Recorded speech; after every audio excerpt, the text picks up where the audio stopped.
My name is Sarah Mitchell. I'm 43 years old, and I've spent 17 years protecting a secret that should never have been a secret in the first place. The email came from Bridget Sullivan, the wedding planner. Subject line: Re-Web Mitchell Engagement Celebration, October 11th, 2025. Guest list adjustment.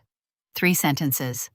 That's all it took to undo 17 years of careful lies. Per the bride's wishes, the ceremony will be adult formal. We kindly request that Emma, age 17, not attend. We appreciate your understanding. I read it 3 times. Each time the words rearranged themselves into something worse. 2 months earlier, Jessica had called Emma personally. My sister had spoken to my daughter, her niece, with warmth I hadn't heard from her in years. I can't imagine doing this without you up there with me, sweetheart. I want you to read the Corinthians passage during the ceremony. Emma had practiced that passage at our kitchen table for a week. She'd stood in front of the window with her back straight and her voice steady, reciting the words of St. Paul until she knew them by heart. She'd ordered a navy dress from Macy's at the University Mall in Burlington, $89 that she'd saved from her birthday money. She was so proud. She was so excited. She had no idea what was coming. I wrote back to Bridget with a single sentence. Emma was personally invited by the bride to read in the ceremony. Please confirm directly with Jessica. Bridget's reply arrived 4 days later. After consultation with the bride and the groom's family, we are confirming that Emma will not be attending. We trust you'll respect the bride's wishes. I did not reply a third time. I closed my laptop and sat in the quiet of my kitchen. The afternoon sun streamed through the window, catching the dust motes floating in the air. I thought about how a wedding planner is sometimes just a translator, someone hired to deliver the sentences the bride doesn't have the courage to say herself. That evening, I told Emma there had been a change. She set down her pencil very carefully. She was drawing a sparrow, working on the feathers with delicate precision. Did I do something wrong? No, sweetheart. Some adults are doing something wrong. You're not. She nodded. She didn't cry. She finished the sparrow. The next morning, she came downstairs in the navy dress. She stood in front of the hallway mirror, turning side to side, examining herself from every angle. Is it too dark for a wedding rehearsal?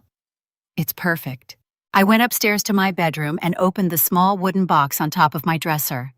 Inside lay a pair of pearl earrings, small drop pearls in an antique platinum setting. I'd told Emma on her 13th birthday that they were from her father's mother. That was a lie, too. I'd been telling so many lies for so long that sometimes I forgot which ones were real. I took the earrings downstairs and put them in her hand. Wear these tomorrow. She didn't ask why. She just put them on and looked at her reflection. And for a moment, she looked like she believed everything was going to be all right. I drove to Boston on Friday afternoon. 3.5 hours down through White River Junction, past the Vermont border, through the Massachusetts suburbs. Emma sat in the passenger seat with her sketchbook open, drawing something I couldn't see. She didn't ask about the rehearsal. She didn't ask about her aunt. At the valet stand outside the Lenox Hotel on Exeter Street, I saw Vivian Webb, Marcus's mother, cross the lobby in a cream silk coat.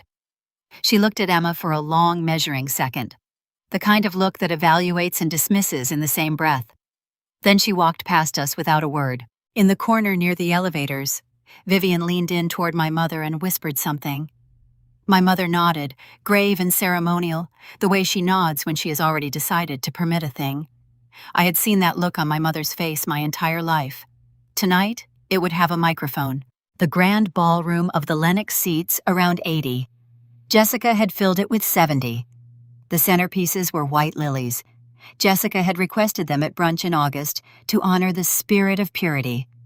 I hadn't realized at the time that she was telling me what she would later applaud.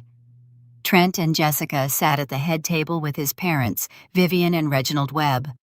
My mother, my father, my Aunt Helen. Emma and I were at the second table, close enough to see every expression. Jessica glanced at Emma's pearl earrings exactly once when we sat down.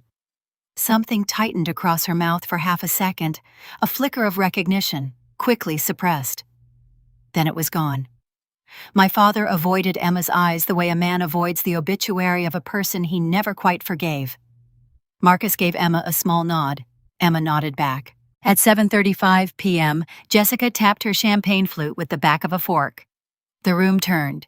She rose in her white cocktail dress, Hermès Rouge Diablo lipstick, and took a small sip of champagne. Marcus and I want to share a moment of honesty with everyone here tonight, she began. Marcus's family raised him on the principle that the truth is the foundation of any good marriage. The Webbs have stood for that principle for 3 generations. I want to honor that tonight. Vivian smiled and inclined her head. Reginald nodded. Marcus placed his hand on Jessica's lower back, innocently unaware. Beneath the table, I placed my hand on Emma's knee. She did not move. Jessica lifted her glass. Let's be honest, she said, letting the room lean in. Emma has always been a stain on the Mitchell name. We've carried that stain for 17 years, pretending that Sarah's choices didn't have consequences.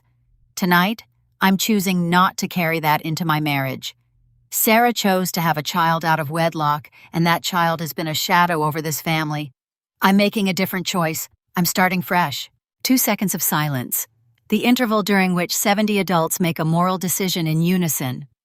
My mother stood up. She placed her right hand flat against the center of her chest, looked at Jessica with the warm, proud composure of a woman watching her daughter perform, and slow clapped 4 times. Each clap distinct. Each clap deliberate. My father lifted his glass without a word. A small toast in Jessica's direction. The father who endorses. Then the room murmured in agreement. Not stunned silence, not even open applause. Something worse. A low, satisfied ripple. About time. That moved from table to table like a current. The soft clink of crystal touching crystal. Vivian Webb remained seated. She tilted her head once in calm approval. Marcus went still. His hand left Jessica's back without ceremony. His eyes dropped to his plate, and they did not come back up. I looked at my daughter. Her knuckles were white around the stem of a champagne flute she'd filled with water. The pearls caught the chandelier and held the light very gently, the way they'd been doing on women in our family for more than 80 years. I stood. I did not push my chair back angrily. I simply rose and put down my hand toward Emma. She took it. We won't be attending, I said. My voice was no louder than Jessica's had been. Jessica's smile froze half-formed. My mother's hand fluttered. Sarah, don't be dramatic. Sit down. I did not look at her. I walked, and Emma walked beside me, her hand in mine. The room watched us go. As I passed Jessica's chair, she said it under her breath. Quiet, perfectly aimed. I knew you'd make it about yourself. I did not stop. I said, just loudly enough for her to hear, you'll remember this evening differently in 72 hours. We reached the door. The ballroom closed behind us. Inside, I heard Jessica attempt to recover. Anyway, let's enjoy our dinner. Her voice was not steady. In the lobby, I asked the concierge for our car.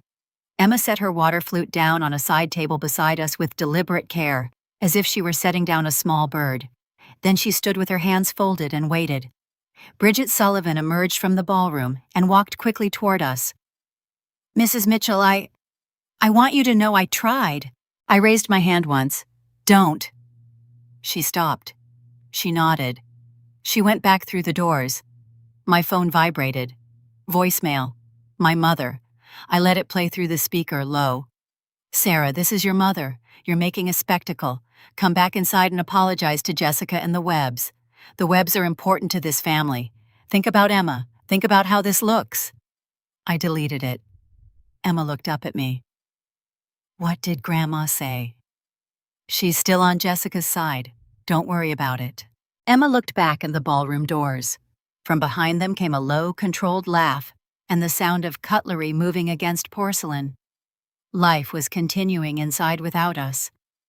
For the first time that night, Emma's eyes shone. She didn't cry.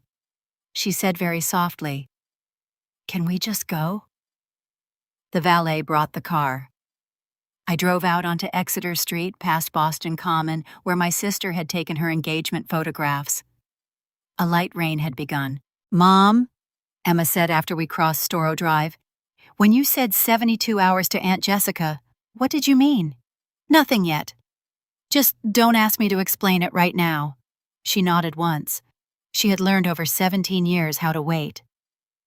Boston shrank behind us in the rearview mirror. I drove north through the rain, past the suburbs, past the state line, into Vermont. The wipers cleared the windshield in long, slow arcs. Emma shifted in her seat. Her sketchbook lay open on her lap, but the page was blank.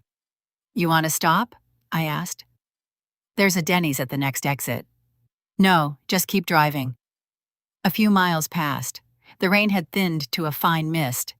Emma turned in her seat. "Mom, can I ask you something?" "Yes." "Was my dad a bad person? Is that why they hate me?" I gripped the steering wheel for one full breath before I answered. The question had been waiting for 17 years, and I had practiced the answer for 15 of them. "Your father was a good man. He died before he ever met you. He didn't choose to leave. He was 28. He loved books and old films. He would have loved you very much." She was quiet for a long time. "Then why do they pretend like he never existed?" "Because some people punish what they can't control. Your existence isn't something they chose. They've been resenting that for 17 years. None of it is about you." "It always feels like it's about me." I put my hand over hers on the console. I had told her the truth I had been holding for her since she was old enough to be ready to know that a person can love you without ever having met you. The rest of the truth would come later, on her terms. A break opened in the clouds. A single star showed through. I thought of my grandfather, Walter Mitchell, 81 years old, sitting on the porch of his lake house in Michigan, with 6-year-old Emma on his lap, pointing at a similar star. "That one is yours, kiddo, the brightest one." I said in the place where I had been talking to him for the 5 years since he died, "Grandpa, I think it's time." We reached our driveway in Evanston at 1:50 in the morning. Emma walked up the steps in her navy dress and her pearl earrings and went up to her room without a word. I stood in the kitchen. On the table sat my laptop. I opened it. I scrolled to an email from Patricia Lowell, dated November 2020, the week after my grandfather's funeral. Subject line, "For when you're ready." I had never opened it. I didn't open it that night either. "Soon," I said to the kitchen, to my grandfather, to no one. If you've ever sat in silence while someone you love was insulted by your own family, you know the kind of quiet I drove home in that night. The story Emma has known her whole life is this. In 2008, when I was 26, I was working at a commercial real estate firm in Chicago. I met a graphic designer named Daniel Reeves at a gallery opening in River North. We dated for 4 months. I got pregnant in January of 2009. He was supportive at first, then he was gone. He died in a car accident in Pennsylvania a year later. That is the story she has heard at school, at family dinners, in pediatricians' offices, on every form she has ever filled out. I built him into a father out of a photograph and a name. The actual story begins in a different room, on a different January evening, with a different sister. But that story would have to wait. The invitation had arrived 3 weeks earlier, a thick cream envelope with calligraphy on the front, addressed to me and Emma. Jessica had hand-delivered it herself at a family dinner in August, pressing it into my palm with the kind of smile that never quite reached her eyes. I remembered that dinner clearly. Jessica had called Emma the week before, her voice warm and unfamiliar over the phone. "I can't imagine doing this without my niece up there with me, sweetheart. I want you to read the Corinthians passage during the ceremony." Emma had practically glowed for 3 days after that call. She'd been 17 years old, caught between childhood and adulthood, and her aunt had made her feel seen. She spent a week at our kitchen table, the Bible open in front of her, reciting the words over and over until she knew them by heart. Love is patient. Love is kind. It does not envy. It does not boast. It is not proud. I watched her practice. I heard the confidence grow in her voice. I watched her order the navy dress, choosing it with the kind of care she usually reserved for her sketchbooks.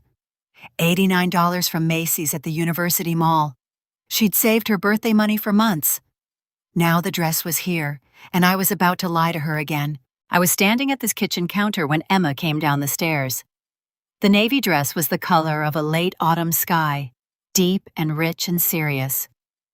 She'd pinned her hair back with a small silver clip, and her eyes were bright with the particular kind of hope that only the young can hold. She stopped in front of the hallway mirror, turning side to side, examining herself from every angle. "Is it too dark for a wedding rehearsal?" she asked. I looked at her reflection in the glass. She looked so much like I had at her age. The same jawline, the same way of holding her shoulders back when she was trying to be brave. "It's perfect," I said. She smiled, and for a moment, the world felt normal. I wanted to freeze that moment, to hold it in my hands and never let go. "Mom, do you think Aunt Jessica will like the earrings?" The pearl earrings, of course. I had told Emma on her 13th birthday that they were from her father's mother.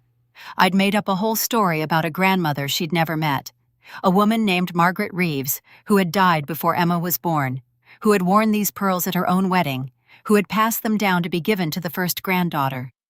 It was a beautiful story. It was a complete fabrication. The earrings had actually belonged to another woman entirely, a woman named Frances Walsh. She had died in 1996, years before any of this began. Her jewelry had passed through 3 dealers before my grandfather tracked them down in 2017 and quietly handed them to me with the words, "For Emma, when she's ready." I went upstairs to my bedroom and opened the small wooden box on top of my dresser. The box was old, walnut, with brass hinges that had tarnished to a dull gold. Inside, nestled on a bed of black velvet, lay the earrings, small drop pearls in an antique platinum setting from around 1940.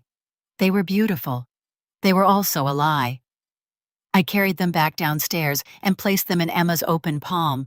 She looked down at them, her eyes widening. "These are from your father's mother," I said, the lie sliding off my tongue as easily as it had the first time. "She wanted you to have them. Wear them tomorrow." Emma didn't ask why. She didn't ask about the grandmother she'd never met. She just put them on and turned to the mirror, tilting her head to catch the light. "They're beautiful," she said. "Thank you, Mom." I hugged her. I held her longer than I usually did, and she didn't pull away. I wanted to remember the weight of her in my arms, the smell of her hair, the sound of her breathing. I wanted to remember this moment before everything fell apart, but I couldn't tell her the truth. Not yet. My grandfather had always said that some lies are easier than the alternatives. He'd said it in his lake house in Michigan in the winter of 2009, when I was 26 and scared and completely alone. "The child stays in this family," he'd said. "Sarah will raise it." I'd argued, of course. I'd had a career, a life, a future I was building. I hadn't asked to be a mother. I hadn't asked to clean up my sister's mess. But Walter had looked at me with those eyes that had seen everything. The rise and fall of his family's fortune, the marriages and divorces, the secrets buried, and the lies told and the debts unpaid. He'd looked at me and said, "You'll have a career and a daughter. I'll see to it. Sit down, Sarah. Hear me out." I'd sat down, and he'd spoken for 45 minutes. He'd laid out a structure. A trust would be established. The baby would never be told the truth.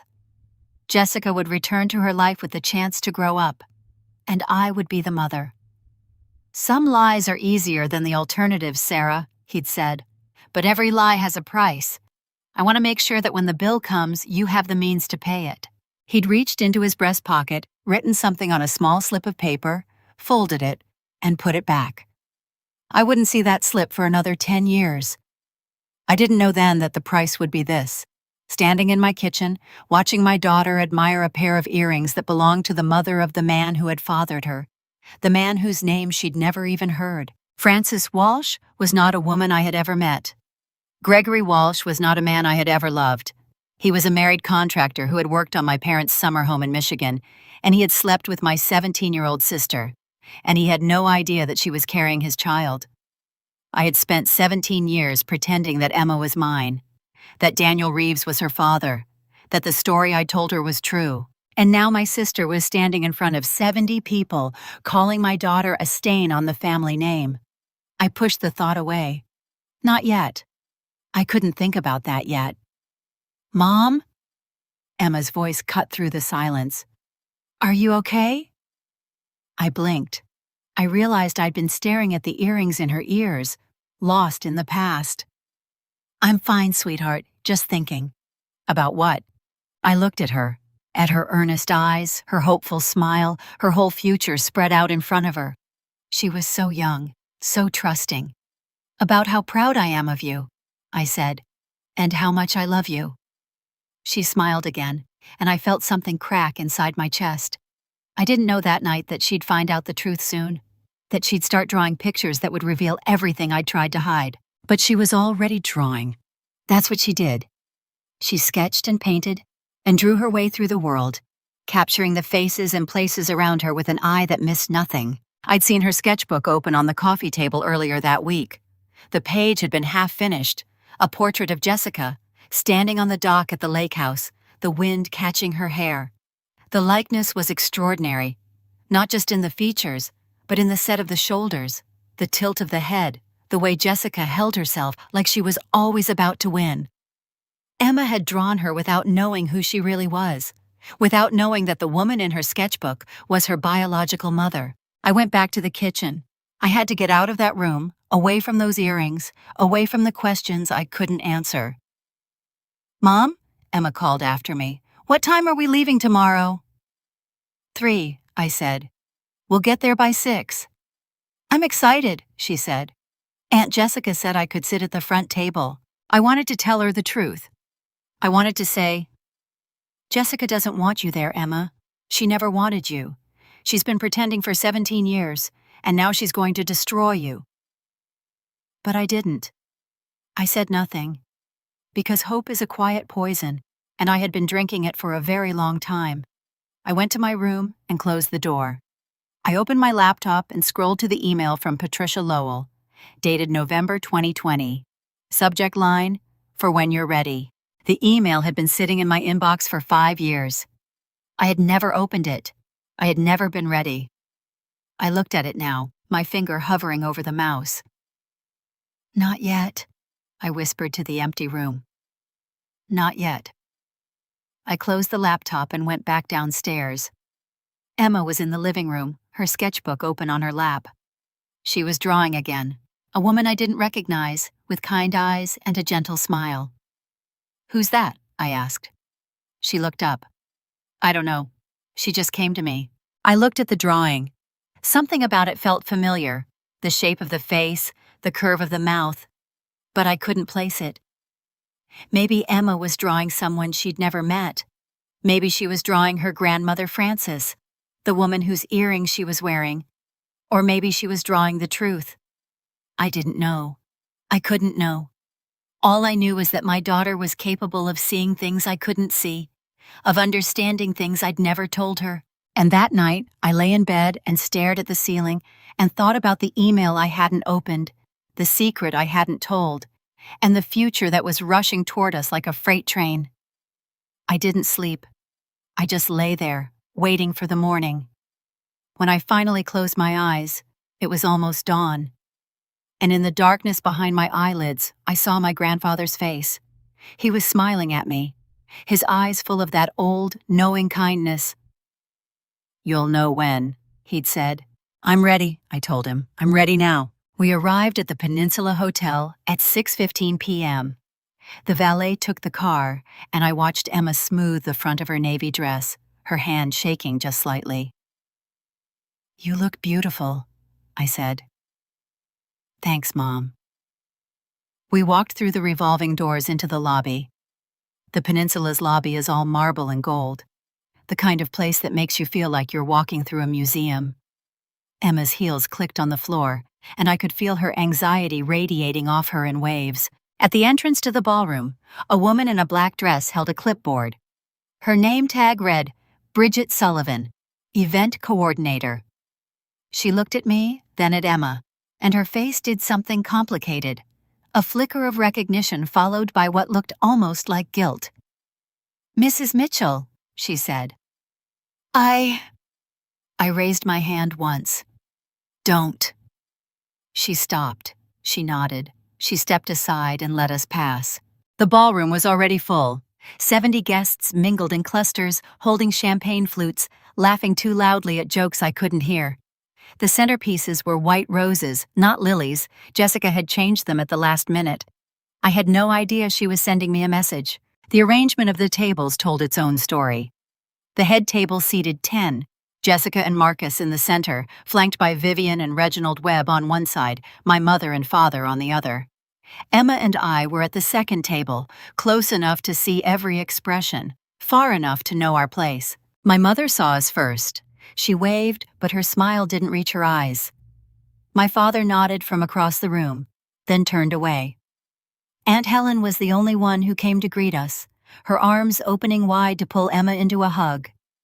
"You look lovely, sweetheart," she whispered. "Don't let anyone tell you different." I knew then that something was coming. I just didn't know what. At 7:35 p.m., the lights dimmed. Jessica rose from her seat at the head table, her champagne flute in hand. She was wearing a white cocktail dress, Hermès lipstick and what I later learned was called Rouge Diablo. Her hair was swept up in an elaborate chignon. She looked like a woman who had everything she'd ever wanted. "Good evening, everyone," she began. "Marcus and I want to share a moment of honesty with you tonight." The room fell silent. Vivian Webb smiled, her expression the kind of calm approval she'd perfected over decades of board meetings and charity galas. Reginald Webb inclined his head. "Marcus's family raised him on the principle that truth is the foundation of any good marriage," Jessica continued. "The Webbs have stood for that principle for 3 generations. I want to honor that tonight." She paused. Her eyes swept the room, landing briefly on Emma and me. I saw something flash across her face, a calculation, a weighing of consequences. And then it was gone. "Let's be honest," she said. "Emma has always been a stain on the Mitchell name. We've carried that stain for 17 years, pretending that Sarah's choices didn't have consequences. Tonight, I'm choosing not to carry that into my marriage." The words hit me like a physical blow. I felt them in my chest, in my throat, in the pit of my stomach. Emma's hand found mine under the table. Her fingers were cold. "Sarah chose to have a child out of wedlock," Jessica continued, her smile never wavering. "That child has been a shadow over this family for too long. I'm making a different choice. I'm starting fresh." 2 seconds of silence. That's all there was. 2 seconds for 70 adults to make a moral decision. My mother stood up. She placed her right hand flat against the center of her chest, looked at Jessica with the warm, proud composure of a woman watching her daughter perform a solo, and slow clapped 4 times. Each clap was deliberate. Each clap was a judgment.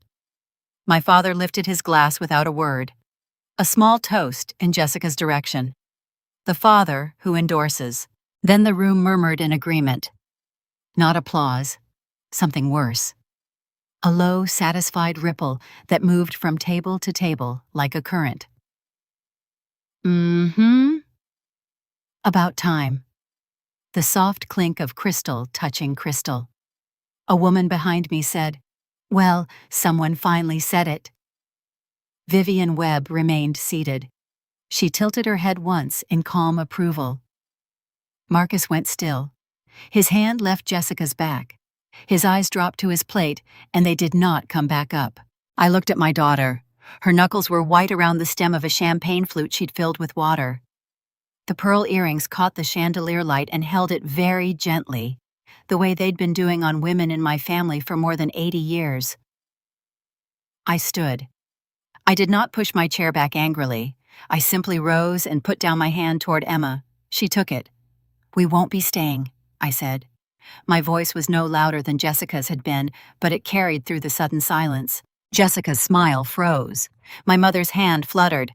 "Sarah, don't be dramatic. Sit down." I did not look at her. I walked, and Emma walked beside me, her hand in mine. The room watched us go. As I passed Jessica's chair, she said it under her breath. Quiet, perfectly aimed. "I knew you'd make it about yourself." I stopped. I did not turn around.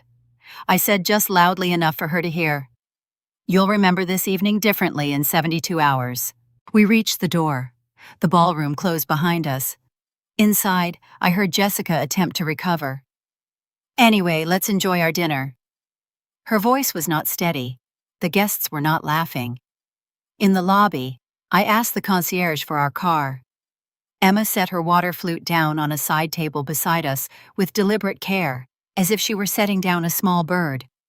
Then she stood, with her hands folded, and waited. Bridget Sullivan emerged from the ballroom. She walked quickly toward us, her face pale. Mrs. Mitchell, I want you to know I tried. I told her this would happen. I told her. You did your job, I said. That's all. I'm so sorry. I nodded once. That was all I could give her. My phone vibrated. A voicemail from my mother. I let it play through the speaker low. Sarah, this is your mother. You're making a spectacle. Come back inside and apologize to Jessica and the Webbs. The Webbs are important to this family. Think about Emma. Think about how this looks. I deleted it. Emma looked up at me. What did Grandma say? She's still on Jessica's side. Don't worry about it. Emma looked back at the ballroom doors. From behind them came a low, controlled laugh and the sound of cutlery moving against porcelain. Life was continuing inside, without us. For the first time that night, Emma's eyes shone. She didn't cry. She said very softly, "Can we just go?" The valet brought the car. I drove out onto Michigan Avenue, past the park where Jessica had taken her engagement photographs, past the towering glass buildings that held the world she was trying to enter. A light rain had begun. Mom, Emma said after we crossed the Chicago River, when you said 72 hours to Aunt Jessica, what did you mean? Nothing yet. Just don't ask me to explain it right now. She nodded once. She had learned over 17 years how to wait. Chicago shrank behind us in the rearview mirror. I drove north, past the suburbs, past the state line, into the flat farmland of Wisconsin. The rain continued to fall. Emma shifted in her seat. Her sketchbook lay open on her lap, but the page was blank. You want to stop? I asked. There's a Denny's at the next exit. No, just keep driving. A few miles passed. The rain thinned to a fine mist, and the wipers cleared the windshield in long, slow arcs. Emma turned in her seat. Mom, can I ask you something? Yes. Was my dad a bad person? Is that why they hate me? I gripped the steering wheel for one full breath before I answered. The question had been waiting for 17 years, and I had practiced the answer for 15 of them. Your father was a good man. He died before he ever met you. He didn't choose to leave. He was 28. He loved books and old films.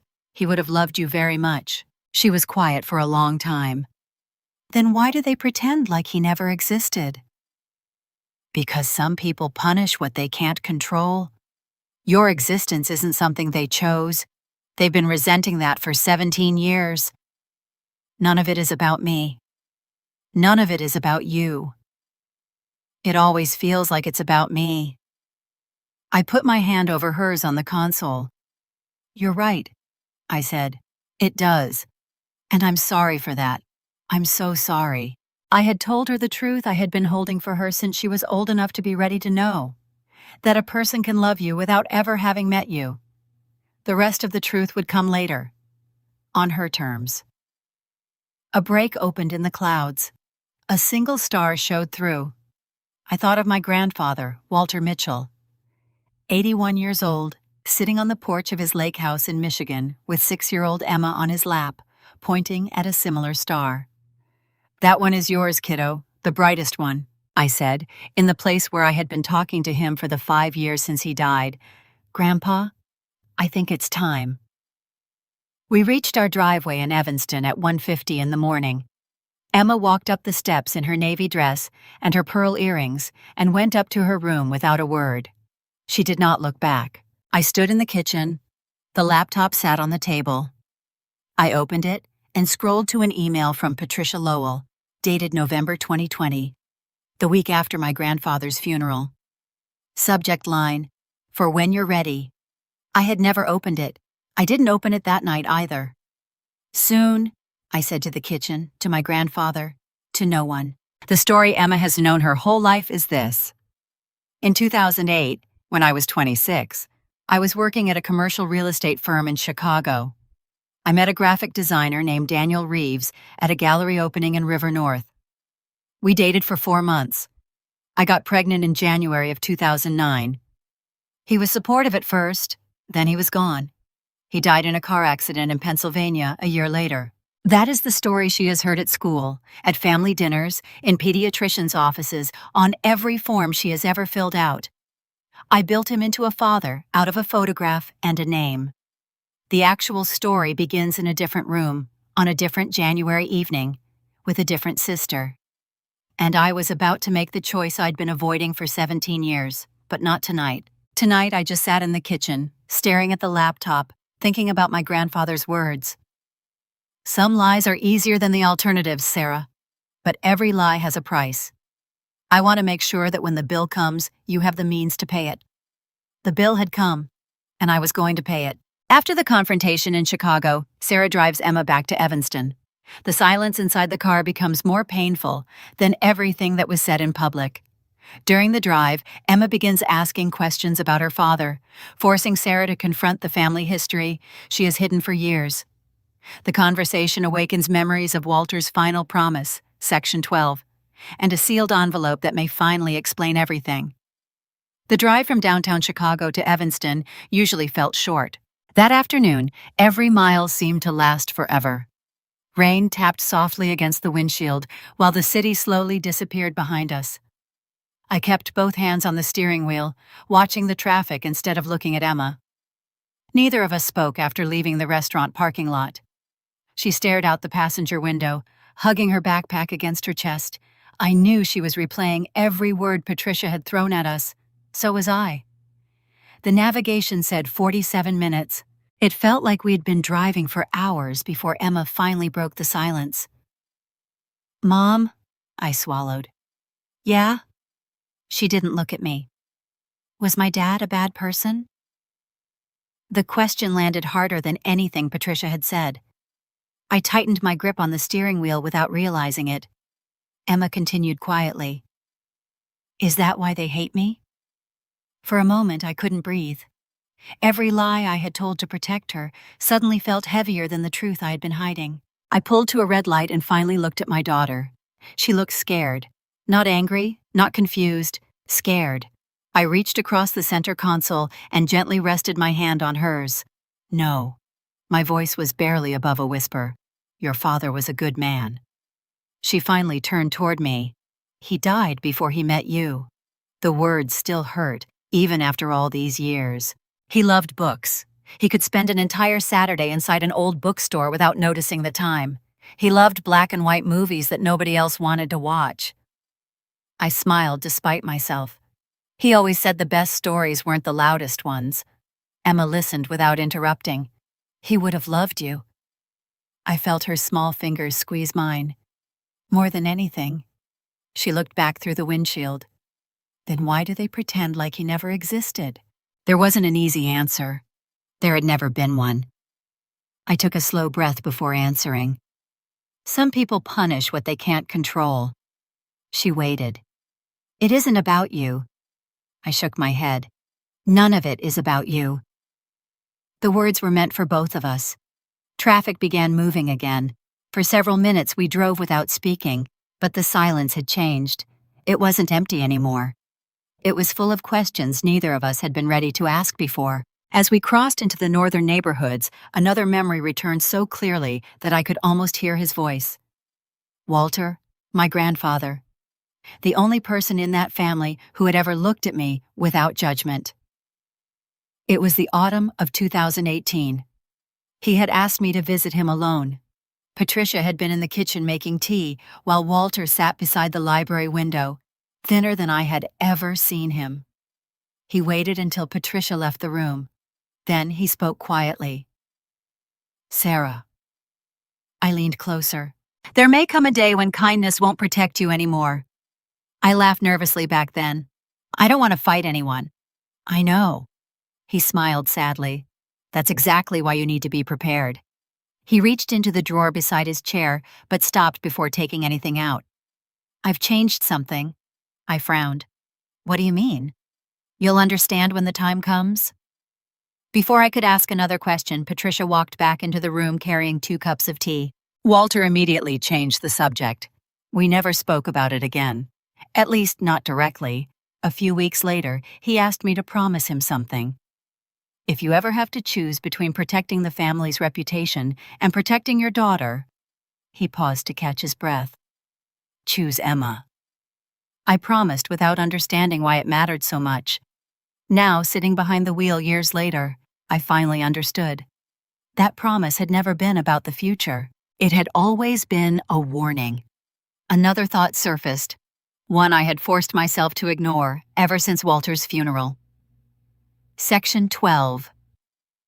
The words appeared in my mind as clearly as if they had been written across the windshield. Section 12. Attached to it was another memory, a sealed envelope, a safety deposit box. Instructions that Walter had insisted should remain unopened, unless there was no other choice. For years, I convinced myself there would never be such a day. I had buried the memory beneath work, motherhood, and survival. Today, Emma had uncovered it with a single question. Was my dad a bad person? No, he wasn't. And neither was she. Which meant I could no longer keep pretending silence was protecting her. She deserved to know where she came from. She deserved to know why certain people acted as though her father had been erased from history. Not today. She had already carried enough pain for one afternoon. But someday soon, the decision settled quietly inside me before we reached Evanston. I would tell her everything. Not because I wanted revenge, because she deserved the truth. As I turned onto our street, I realized something had already changed. I still hadn't touched Section 12. The envelope remained locked exactly where Walter had left it. But for the first time in years, I wasn't pretending it didn't exist. And somehow, that single decision made the drive home feel like the first honest journey either of us had taken in a very long time. I finally remember the sealed envelope Walter gave me years earlier. What once felt like an old family formality now starts to look like protection. As I think back to 2018, I realize Walter may have seen the betrayal coming long before I did. The first time I heard the words Section 12, I was sitting in Patricia's office in 2018. Not a lawyer's office. Patricia's office. That mattered. Everything in that room had been chosen to remind people who controlled the family. The dark wood desk, the framed charity photos, the wall of awards with her name printed in gold. Even the chairs facing her desk were lower than hers. Walter was there before I arrived. He sat near the window with a gray blanket over his knees, one hand resting on his cane. He looked tired, but his eyes were sharp. Patricia stood behind her desk, holding a folder like she had already decided how the meeting would end. I was pregnant then. Not far enough along for strangers to notice, but far enough that I already spoke to the baby when I was alone. Emma. Back then, I didn't know her name yet. I only knew she was mine. Patricia didn't offer me tea. She didn't ask how I felt. She just pointed at the chair. Sit down, Sarah. I sat because I was young, scared, and still believed being polite could keep me safe.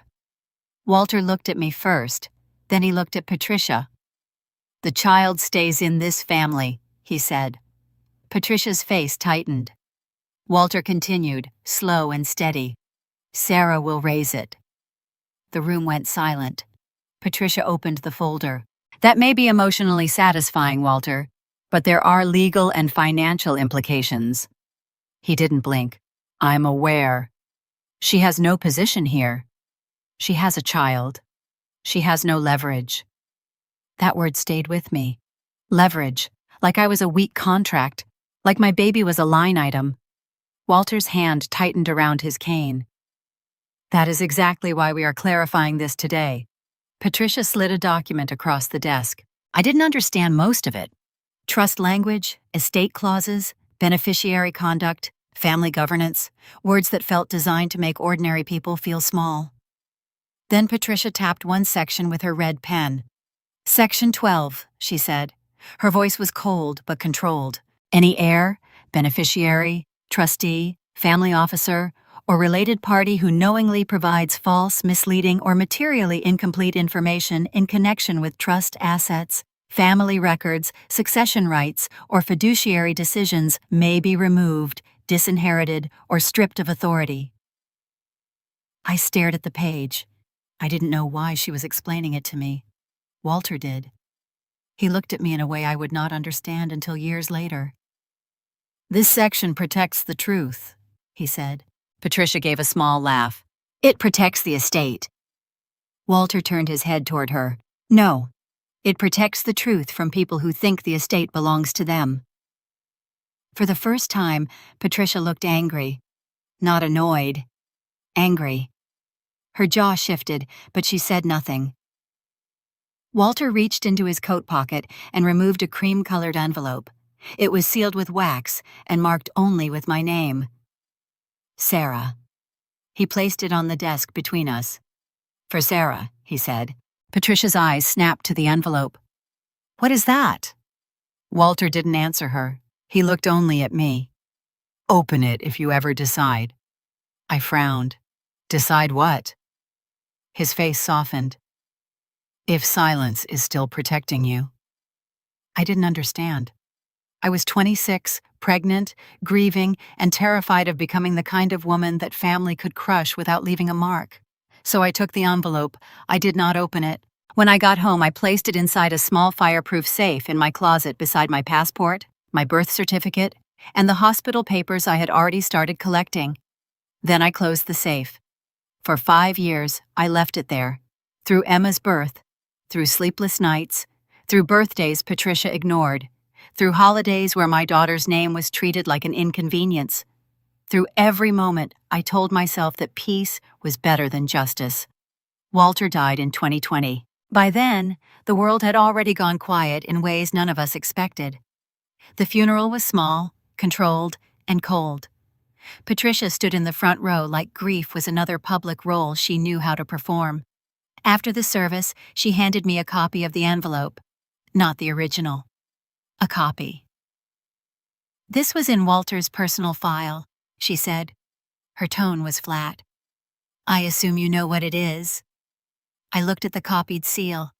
My name, Walter's handwriting, the same careful letters. "I do." She studied my face. "Then I assume you also understand that family matters are best handled privately." There it was again. The warning dressed up as advice. I took the copy from her and said nothing. That was what I had done for years. Nothing. I told myself I was protecting Emma from stress, from conflict, from money fights and ugly family stories and people who used love like a weapon. But after that drive home from Chicago, silence didn't feel like protection anymore. It felt like a locked door I had been standing behind while everyone else rewrote my daughter's history. That night, after Emma went to bed, I stood in front of my closet for almost 10 minutes. The house was quiet. The safe was on the floor behind a stack of winter sweaters. I entered the code with shaking fingers. Inside, everything was exactly where I had left it. Passport, birth certificate, hospital folder, and Walter's envelope. The wax seal was still unbroken. I lifted it carefully, like it might burn my hands. For the first time, I noticed something written on the back in small pencil marks. 4 years before that meeting. 4 years before Emma was born. 4 years before Patricia sat behind her desk and pretended Section 12 was just legal housekeeping. Walter had prepared it long before any of us were ready to admit why. And then I thought of Jessica. Her perfect smiles. Her careful lies. The way she always seemed to know which records disappeared and which stories survived. Walter had seen something. Maybe not everything, but enough. I sat on the floor with the envelope in my lap, feeling something I had not felt in years. Power. Not the loud kind. Not the kind Patricia used to make people afraid. A quieter kind. The kind that comes from realizing someone had believed you before you even knew you would need to be believed. Still, I didn't open it that night. My thumb rested on the seal. I could have broken it. I could have started the chain right there. But once I opened Walter's letter, I knew I could never go back to pretending I was only a tired single mother trying to stay out of the family's way. Section 12 was not just a clause. It was evidence. It was protection. And if what Walter left inside that envelope proved what I thought it might, then it was also a weapon. I put the envelope back in the safe, but I did not bury it under the sweaters again. This time, I placed it on top, where I could reach it, where I could not forget it. Then I closed the safe and sat in the dark, listening to Emma sleep down the hall.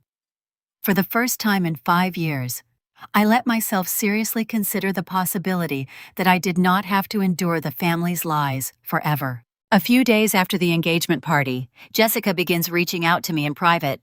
Her messages sound apologetic on the surface, but they reveal something much more important: fear.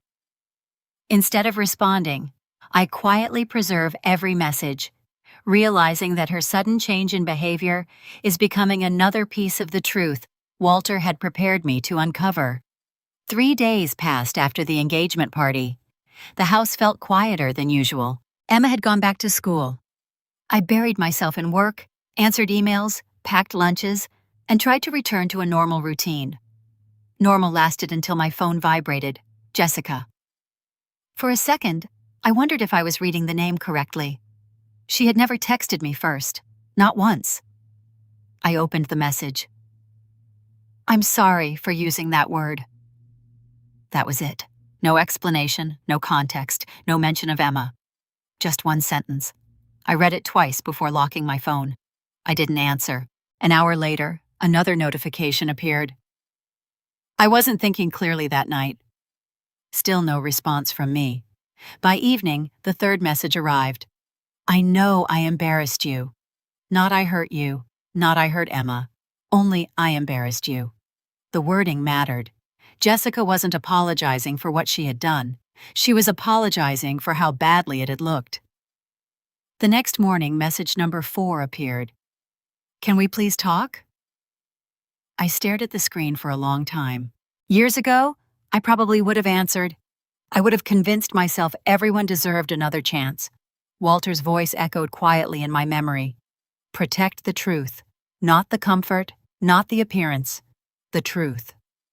I archived the message without replying. The 5th text came that afternoon. "There are things you don't understand." That one made me pause. Until then, every message had been carefully written to sound harmless. This one felt different, less controlled, almost desperate. I took screenshots of the entire conversation, not because I expected to use them immediately, because I had finally learned something Walter had understood years before. People tell the truth most often when they're trying to hide it. That evening, my phone vibrated one last time. The 6th message. "Can we have a moment alone at the lake house? I want to make this right." I read it slowly. Then I read it again. A moment alone. Not with Patricia. Not with the rest of the family. Alone. The words settled uncomfortably in my mind. Jessica had never wanted to be alone with me before. She always preferred an audience. People like Jessica relied on witnesses. They needed others to shape the story afterward. Now she wanted privacy. That told me more than the apology ever could. I still didn't respond. Instead, I opened another conversation. Patricia. I forwarded all 6 messages without adding a single comment. Less than 10 minutes later, my phone rang. I almost didn't answer. Almost. "Sarah?" Patricia sounded calm. Too calm. "I received the screenshots." "I know." Silence. Then she surprised me. "She's afraid of something." I didn't respond. Patricia continued. "Don't engage." Another pause. "But don't refuse." I frowned. "What does that mean?" "It means exactly what I said." Her voice became quieter. "If she wants you at the lake house." She stopped for a moment before finishing. "Show up." That was the last answer I expected from her. "You want me to meet Jessica?" "I want you to observe Jessica." Those were 2 very different things. Before I could ask another question, Patricia added something else. When people believe they've already won, they become careless. The sentence stayed with me long after the call ended. I placed my phone on the kitchen counter and replayed every message from the beginning. None of them contained an admission. None of them confessed to anything illegal. But together they painted a picture. Jessica wasn't trying to repair our relationship. She was trying to measure what I knew. Every apology circled the same invisible question. How dangerous are you? She never asked it directly. She didn't have to. I could hear it underneath every carefully chosen word. I thought about the envelope resting inside my safe, still unopened. Jessica couldn't possibly know what was inside, but somehow, she suspected something existed. Fear doesn't appear without a reason. People become afraid when certainty disappears. For years, Jessica had spoken to me with complete confidence. Now every sentence carried hesitation. She was searching for information, fishing for reassurance, trying to discover whether I possessed something that could destroy the version of history she had built. She didn't know about Section 12, not for certain, but she was beginning to suspect Walter had left me more than memories. That realization changed everything. I no longer saw the messages as apologies. They were evidence. Evidence that Jessica understood she had crossed a line. Evidence that she wanted control back before she lost it completely. Evidence that guilt and fear were pushing her into mistakes she never would have made a month earlier. I exported the screenshots to a secure folder and saved multiple copies, not because they proved the entire story. They didn't. Standing alone, they were simply conversations. But evidence rarely works alone. It grows. One document supports another. One memory confirms another. One careless decision opens the door to the next. Walter had spent years building protection, one piece at a time. Now, without realizing it, Jessica was helping me continue that work. That night, I opened my calendar. Christmas weekend. Lake House. I stared at the date for several minutes. Every instinct told me to stay home, to keep Emma close, to avoid another family gathering that would end the same way all the others had. But avoiding them would only leave the questions unanswered. I didn't need another argument. I needed clarity. And if Jessica believed a private conversation would allow her to regain control, then letting her believe that might reveal far more than refusing ever could. I closed the calendar after marking the date. I still had no intention of telling anyone about Section 12. That secret remained exactly where Walter had intended it to remain. Locked away, silent, protected, for now. But I had made one decision. When Christmas came, I would go to the lake house. Not because Jessica asked me to, because for the first time, I understood she was no longer the one controlling where this story was headed.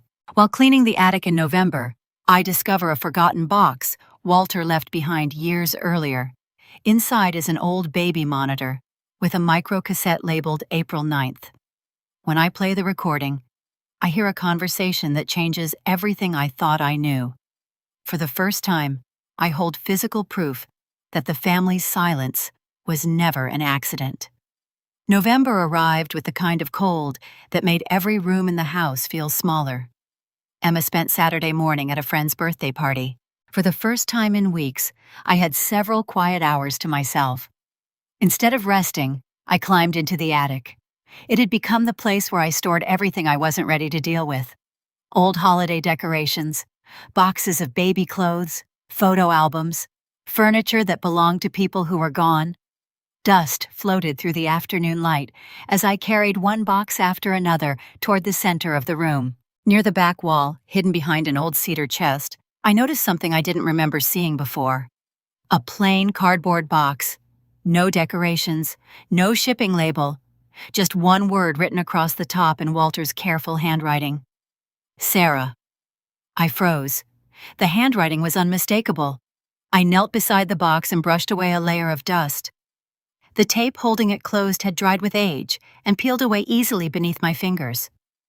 Inside were several items wrapped in newspaper, an old fountain pen, a leather notebook with blank pages, a family photograph I had never seen, and underneath them, a baby monitor. It was the kind parents used 20 years ago, long before everything connected to a phone. The plastic had yellowed with time. Its antenna was bent. When I turned it over, I noticed a small compartment on the back. Inside sat a tiny microcassette. A white label had been attached by hand. 2 numbers. April 9th, 2009. My heartbeat quickened. April 2009. Emma wasn't even born yet. I turned the cassette over carefully. There was no explanation, no note. Only Walter's handwriting. I carried the monitor downstairs and searched through the kitchen drawer until I found fresh batteries. To my surprise, the power light flickered on. Barely. But enough. I pressed play. Static filled the room. For several seconds I heard nothing except the soft hiss of an old recording. Then a woman's voice. Eleanor. Older than I remembered. Calm. Certain. She'll grow up not knowing. Every muscle in my body tightened. Eleanor continued. That's the best gift we can give her. A pause. Jessica won't survive the shame. Silence. Then another voice. Walter. What happens when Jessica resents Sarah for having what she gave up? I stopped breathing. The room felt impossibly quiet. Eleanor answered almost immediately. She'll learn to live with it? Walter didn't sound convinced. And if she doesn't? Another pause, longer this time. Then we'll deal with it when the time comes. The recording crackled. Someone moved a chair. Papers rustled across a table. Walter spoke again, more softly. The truth has a way of surviving. The tape ended in static. I stared at the baby monitor for what felt like several minutes. Then I pressed rewind. I listened again, and again. The words never changed. Neither did their voices. There was no misunderstanding, no missing context that erased what I had heard. Walter had recorded that conversation, not accidentally, intentionally. The realization hit me all at once. He hadn't simply kept documents. He had preserved evidence. For years, I believed Walter had only suspected what might happen. Now I understood something much bigger. He had been documenting it. As if he already knew that one day memories wouldn't be enough. People could deny conversations. They could rewrite history.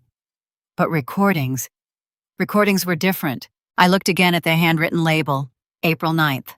Walter had protected this tape for more than 15 years, long before Emma existed, long before the engagement party, long before Jessica began sending carefully crafted apologies. This wasn't a reaction. It was preparation.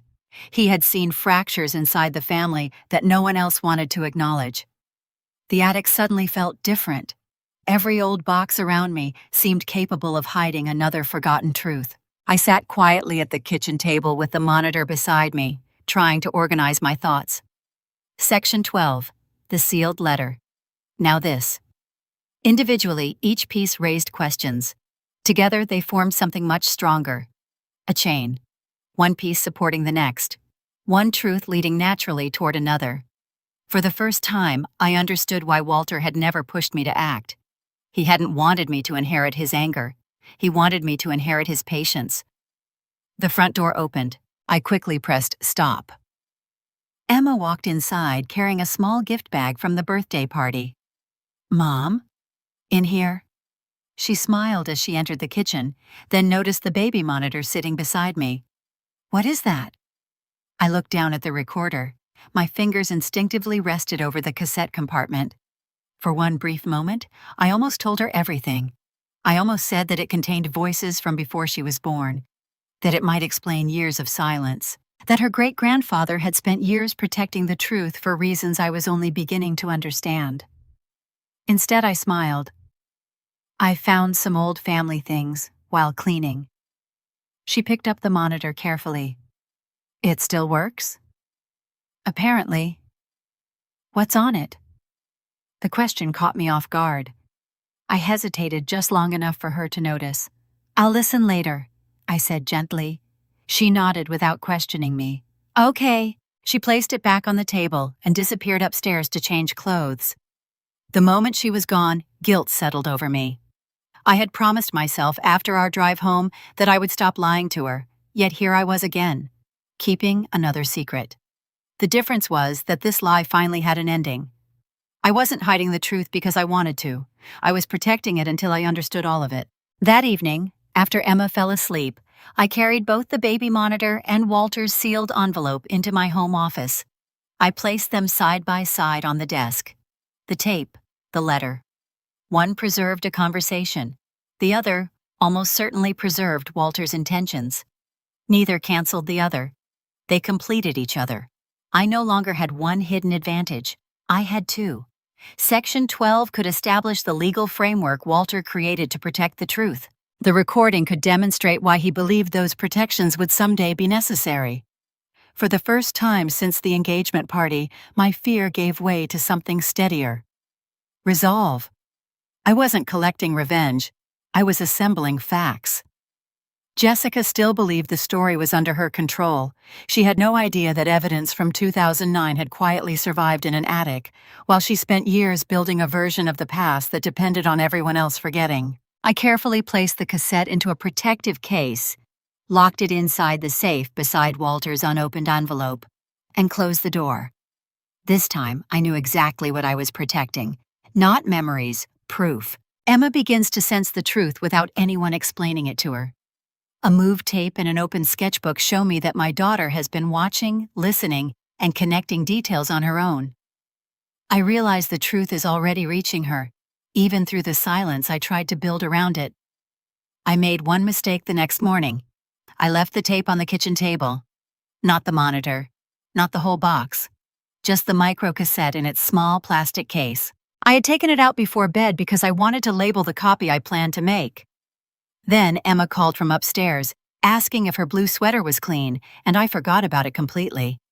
By the time I came downstairs the next morning, the tape was gone. For a second, my stomach dropped. Then I saw it. It was sitting on the coffee table in the living room, moved, not hidden, not damaged, just moved. I stood there in the doorway, staring at it. Emma was already in the kitchen pouring cereal into a bowl. She didn't look guilty. She didn't look curious. She looked normal, too normal. I almost asked her, "Did you touch this? Did you listen to it? Do you know what it is?" But the words never left my mouth. She had learned my silences too well. And maybe I had learned hers. So I picked up the tape, placed it back in my office, and said nothing. Emma said nothing too. For 3 days, the house moved around that silence. School, homework, dinner, laundry, small talk about a science project, and a girl in her class who had cut her own bangs in the bathroom. On the surface, nothing changed. But underneath, something had shifted. Emma watched me more closely. Not in a frightened way, in a searching way. Like she had started noticing doors inside our family story that had always been locked. On the third morning, I came downstairs and found her sketchbook open on the breakfast table. Emma never left her sketchbook open. She guarded it like a diary. Usually, if I walked too close, she closed it with one hand before I could see the page. This time it was open directly in front of my chair. A drawing covered both pages. At first, I saw only the baby, small, wrapped in a blanket, placed between two women. Then the rest of the image came into focus. One woman was standing. Her body leaned forward slightly, protective but uncertain. Her hair was pulled back like mine usually was when I worked from home. Her hand hovered over the baby, but didn't touch. The second woman was sitting. Perfect posture, sharp shoulders, face turned away just enough to avoid looking at the child.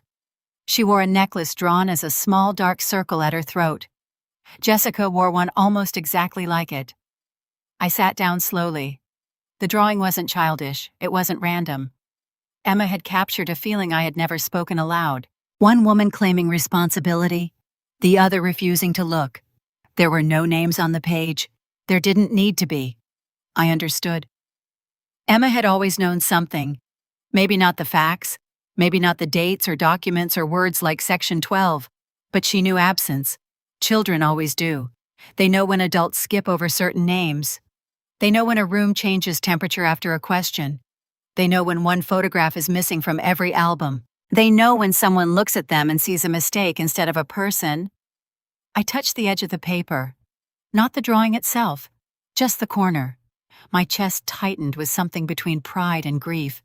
She had been building her own evidence chain, not with contracts, not with recordings, with observation, with instinct, with art. Emma walked into the kitchen a moment later. She was wearing socks that didn't match and carrying her backpack over one shoulder. When she saw me looking at the sketchbook, she stopped. Neither of us spoke right away. Finally, I asked quietly, "Did you want me to see this?" She shrugged, but her eyes didn't leave mine. "I don't know." That was the most honest answer either of us had given in days. I looked back at the drawing. "It's very good." "I wasn't trying to make it good." "I know." She shifted her weight. "Do you recognize them?" The question was gentle, but it was not innocent. I could have lied. I could have said they were just shapes, just imagination, just art. Instead, I gave her the closest truth I could carry that morning. "I recognize the feeling." Emma looked down. "I thought you might."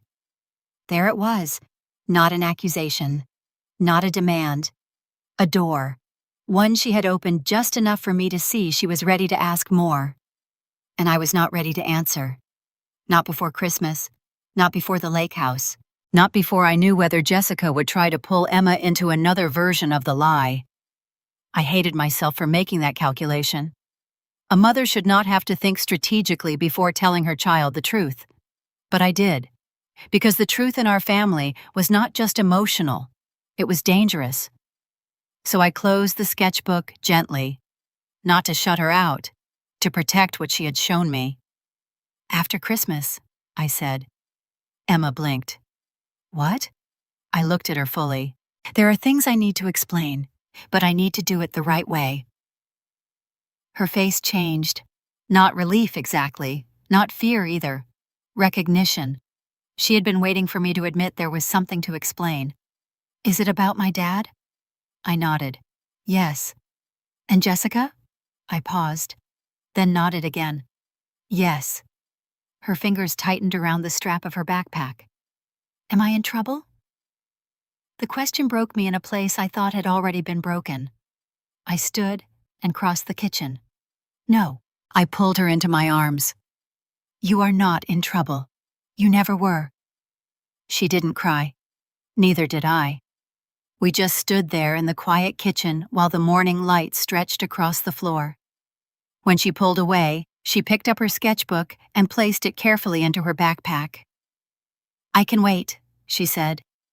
But her voice told me waiting was not the same as not knowing. After she left for school, I sat alone at the table. The tape was locked away again. Section 12 remained hidden. Walter's envelope was still sealed, but Emma's drawing stayed in my mind. 2 women, 1 baby, 1 truth trying to survive between them. By then, I understood something I should have accepted long ago. Truth does not stay buried just because adults agree to avoid it. It rises in questions, in silence, in drawings left open on breakfast tables. I decided then that I would tell Emma after Christmas, not because she was too young, not because I wanted more time, because once I told her, I wanted her safe. I wanted her home. I wanted every document copied, every recording secured, every move planned. Emma had found the edge of the truth on her own. Now it was my job to make sure that when the rest of it reached her, it did not destroy her. It set her free. On December 22nd, 2025, I meet Patricia in her office with the cassette Walter left behind.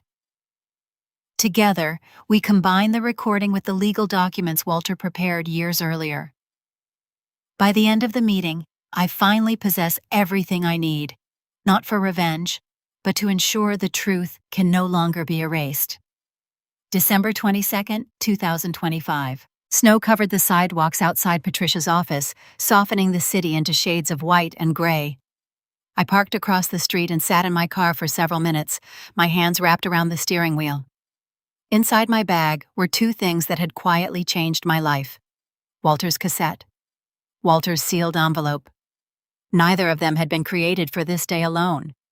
They had survived years of silence so they could exist together now. When I entered the building, Patricia was already waiting. She didn't waste time with greetings. "You brought it?" I nodded and placed the cassette recorder on her desk. "I made a digital backup." "Good."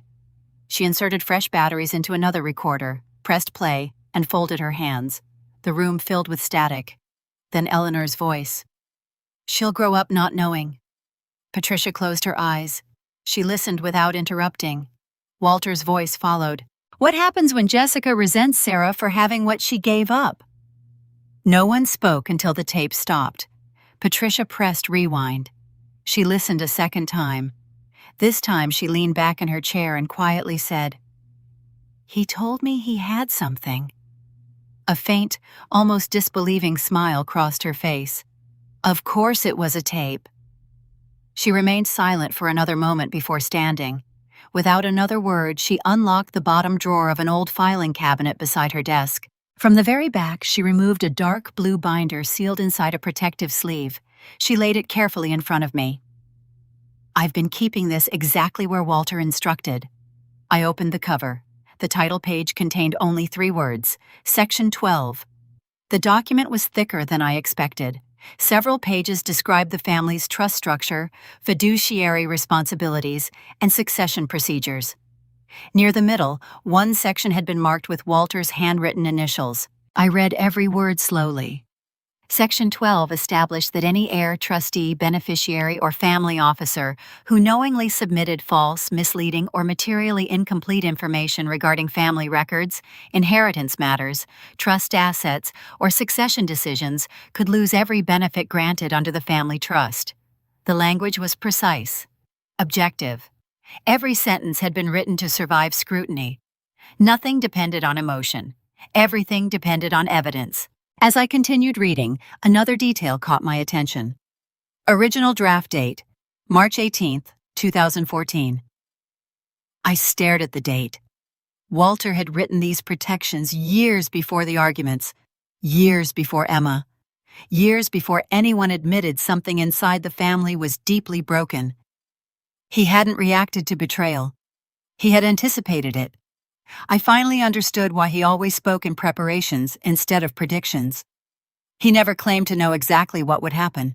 He simply believed that truth deserved a way to defend itself. I finished reading and slowly closed the binder. "I understand." Patricia nodded. So did Walter. She slid one final page toward me. An affirmation acknowledging that I had received the supporting evidence identified by Walter, and that I understood my responsibility to preserve its authenticity before any disclosure. No dramatic language, no threats, just accountability. I signed my name. Patricia signed beneath mine as the witnessing trustee. A notary entered the room moments later, verified our identification, and applied an official seal to the final page. The sound of the stamp striking the paper echoed through the office. It was surprisingly quiet, yet it felt like the loudest moment of the year. The documents were no longer unfinished preparations, they were complete. Patricia returned the originals to a protective folder before handing me a small encrypted USB drive. "Everything is here," she said. "Scanned copies? And more." She placed a business card beside it. Written on the back was a single instruction. "Press send when ready. Call me after." I looked up. "What happens then?" "That depends on what the evidence confirms." She paused before adding, "I'll be at the Lake Forest Inn from December 24th through the 27th. I glanced at the dates. Christmas. She wasn't asking me to act immediately. She was giving me room to decide. The decision settled quietly inside me. Not today, not tomorrow, midnight. Christmas Eve becoming Christmas Day. By then, everyone would already be together. Everyone would already believe the holidays belonged to them. I carefully packed the USB drive, the certified documents, and the cassette into separate protective cases. For the first time since Walter's death, every piece of the evidence chain existed in one place. The recording established motive. Section 12 established legal consequence. Together they formed something stronger than suspicion. They formed a complete record. As I stood to leave, Patricia stopped me. "Sarah." I turned. Walter believed the hardest part would never be collecting evidence. She looked directly at me. He believed the hardest part would be deciding when to stop protecting people who never protected you. I carried those words with me all the way home. That evening, Emma asked if we were still leaving for the lake house on Christmas Eve. "We are," I answered. She smiled and returned to wrapping a small present for one of her cousins. She had no idea that inside my study sat a folder capable of changing every relationship in our family. I wanted to tell her everything. Instead, I helped her fold wrapping paper and tied a ribbon around the gift she had made by hand. Some secrets still had a purpose, only for a little longer. Before going to bed, I opened my calendar one final time. December 25th, 12 a.m. I entered a single reminder: be ready. Then I closed my laptop. Everything Walter had prepared over more than a decade had finally come together. The evidence was complete. The legal foundation was complete. The decision, at last, belonged to me. On the afternoon of Christmas Eve, Emma and I arrive at the lake house before the rest of the family. Every conversation feels ordinary on the surface, yet beneath it lies a truth that is only hours away from changing everyone's lives. A quiet exchange with Marcus convinces me that he, too, has been living inside someone else's version of the story. The road to the lake house was almost empty. Snow covered the trees on both sides of the highway, and the frozen water beyond them reflected the pale December sky. Emma sat beside me with headphones around her neck, quietly watching the landscape drift past. Neither of us talked much.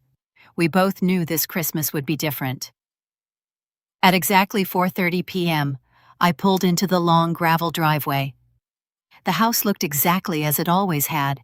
Stone walls, dark cedar siding, the wide porch Walter had built decades earlier. For a moment, I simply sat behind the wheel. "So," Emma said softly. "We're here." I smiled. "We're here." We carried our bags inside. The house was quiet, except for footsteps echoing from somewhere upstairs. I placed our coats on the hallway bench before stepping back onto the porch. One of the exterior lamps had burned out.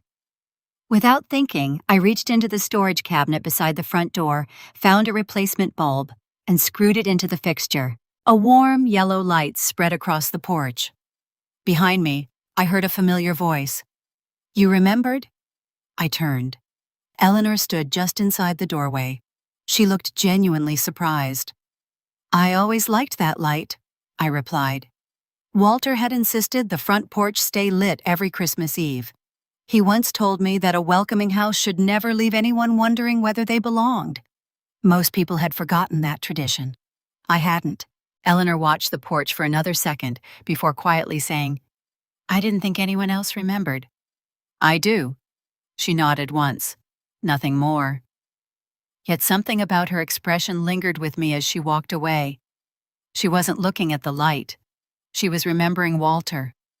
The afternoon passed with quiet preparations.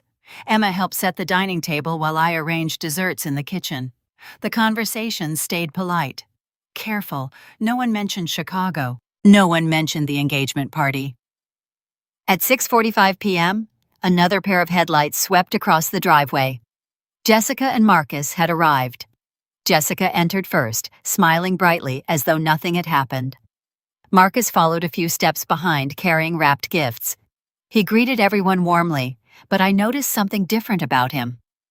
He looked tired, distracted, like someone trying to solve a puzzle without knowing whether all the pieces belonged to the same box.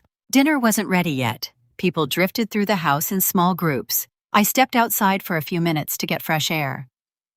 The cold hit immediately. A minute later, the back door opened. Marcus joined me on the porch. "Mind if I stand here?" "Not at all." For a while, neither of us spoke. We watched snow fall across the frozen shoreline. Finally, he broke the silence. I've been thinking about something. I already knew what was coming. What did you mean, 72 hours? His voice carried no anger, only uncertainty. I looked toward the lake before answering. You'll know within 36. He frowned. That's not much of an explanation. It isn't. Another long silence settled between us. Then I said the one thing I had rehearsed in my mind for days. I'm sorry for what's coming, Marcus. He turned toward me. You didn't cause it. His eyes searched my face. I appreciate the warning. There was no accusation, no demand, just quiet sincerity. That made what came next even harder. I wish things were different. So do I. He rested both hands on the porch railing. My mother has been saying strange things lately. I remained silent. She keeps telling me not everyone has been honest. He gave a small, uneasy laugh. I assumed she meant normal family drama. He looked at me again. Now I'm not so sure. I chose my words carefully. Sometimes people inherit stories before they inherit facts. He considered that for a moment. Jessica always says your side of the family exaggerates everything. I didn't respond. She also says Walter trusted her completely. Again, I said nothing. Marcus noticed. The absence of an answer spoke louder than an argument would have. I've started wondering, he admitted quietly, whether I've only heard one version. His honesty caught me off guard. Until then, Marcus had always seemed like someone standing comfortably outside the conflict. Now I realized he had simply been standing in the middle of it, without knowing. I don't want to believe someone I love has lied to me. I know. But he looked back toward the frozen lake. I also don't want to spend the rest of my life defending something that isn't true. For a moment, neither of us spoke. The wind carried the smell of pine through the trees. Inside the house, laughter drifted through the windows. The contrast felt almost unreal. Marcus wasn't my enemy. He never had been. He was another person who had trusted the wrong version of the past. That realization made everything heavier. The truth would not stop with Jessica. It would reach every person whose future had been built on her story. Parents, relatives, friends, Marcus, even the Webb family. Lives would change. Relationships would end. Some people who had done nothing wrong would still suffer the consequences. For the first time since finding Walter's evidence, I allowed myself to feel the weight of that reality. Justice carried a cost. Sometimes innocent people paid part of it simply because they had believed someone they loved. Marcus straightened his coat. I guess I'll know soon enough. You will. He extended his hand. Merry Christmas, Sarah. I shook it. Merry Christmas. As he walked back toward the house, I stayed on the porch for another minute. Inside my bag upstairs rested the USB drive, the certified Section 12 documents, the recording Walter had protected for years. Everything remained hidden. No one in the house knew that before another Christmas morning arrived, those pieces would no longer belong only to me. I took one final look across the frozen lake before going inside. The evening continued with smiles, gifts, and familiar traditions. No one looking around the dining room would have guessed that the story holding the family together was already beginning to come apart, and I carried that knowledge alone. In the middle of the night, I wake up and find Jessica sitting beside Emma's bed. She is not threatening her. She is crying. For the first time, I see Jessica afraid and broken, but her regret does not erase what she has done. I woke up at 1:45 in the morning because my throat was dry. The lake house was silent, not peaceful. Silent. That old kind of silence that belonged to big houses after everyone went to sleep. Every floorboard seemed louder than it should have been. Every shadow looked heavier in the dark. I stepped into the hallway carefully, not wanting to wake Emma. Her room was 2 doors down from mine. When I passed it, I stopped. The door was open, only 2 inches. I knew I had closed it before bed. At first I thought she had gotten up for the bathroom. Then I heard something from inside. A small sound. Not Emma. Crying. I moved closer and looked through the gap. Jessica was sitting in the wooden rocker beside Emma's bed. She was still wearing the sweater she had worn at dinner, but her hair was loose now, falling around her face. Her hands were clasped in her lap so tightly her knuckles looked pale. Emma was asleep. Jessica did not touch her. She did not reach for her. She just sat there, rocking almost imperceptibly, tears moving silently down her face. Then she whispered, "I'm so sorry." A pause. "I'm so sorry." Another breath. "I'm so sorry." The words were so soft, I almost wondered if I had imagined them. But I hadn't. I stood there for 30 seconds, maybe longer. I did not move. I did not speak. I watched Jessica cry beside the child she had spent years pretending not to see. And for one brief, dangerous moment, I felt something close to pity. Not forgiveness, not sympathy. Pity. Because fear had finally stripped her of the performance. There was no audience in that room. No Marcus, no Eleanor, no Patricia, no family dinner table, no carefully chosen words, just Jessica, a sleeping child, and the truth she could not outrun. But even then, she did not say the whole thing. She did not say, "I lied." She did not say, "I let them erase you." She did not say, "You deserved better." She only said she was sorry, over and over, like repetition could become confession if she whispered it enough times. I backed away from the door, quietly. I walked downstairs to the kitchen and filled a glass with water. Then I sat at the table without drinking it. The clock on the oven read 2:03. I stayed there until almost 4. I kept thinking about Jessica in that chair, the way she looked at Emma without touching her, the way guilt had brought her close, but fear still kept her silent. That was when I understood the difference. Regret is not the same as truth. A person can regret consequences. A person can regret being exposed. A person can regret losing the life they built on a lie. But truth requires action. Jessica had years to act. She had years to tell Marcus, years to tell Emma, years to tell me. She had chosen silence every time it protected her. Now that silence was turning against her, and she was afraid. That did not make her innocent. It made her human. And human was not enough. I looked toward the dark window over the sink. My reflection stared back at me. Tired. Calm. Older than I had felt the day before. In another life, maybe I would have gone upstairs and comforted her. Maybe I would have asked what she wanted to say. Maybe I would have given her one more chance to explain before the truth arrived without mercy. But I was done giving chances to people who only became honest when they were cornered. Emma deserved better than a whispered apology she would never hear.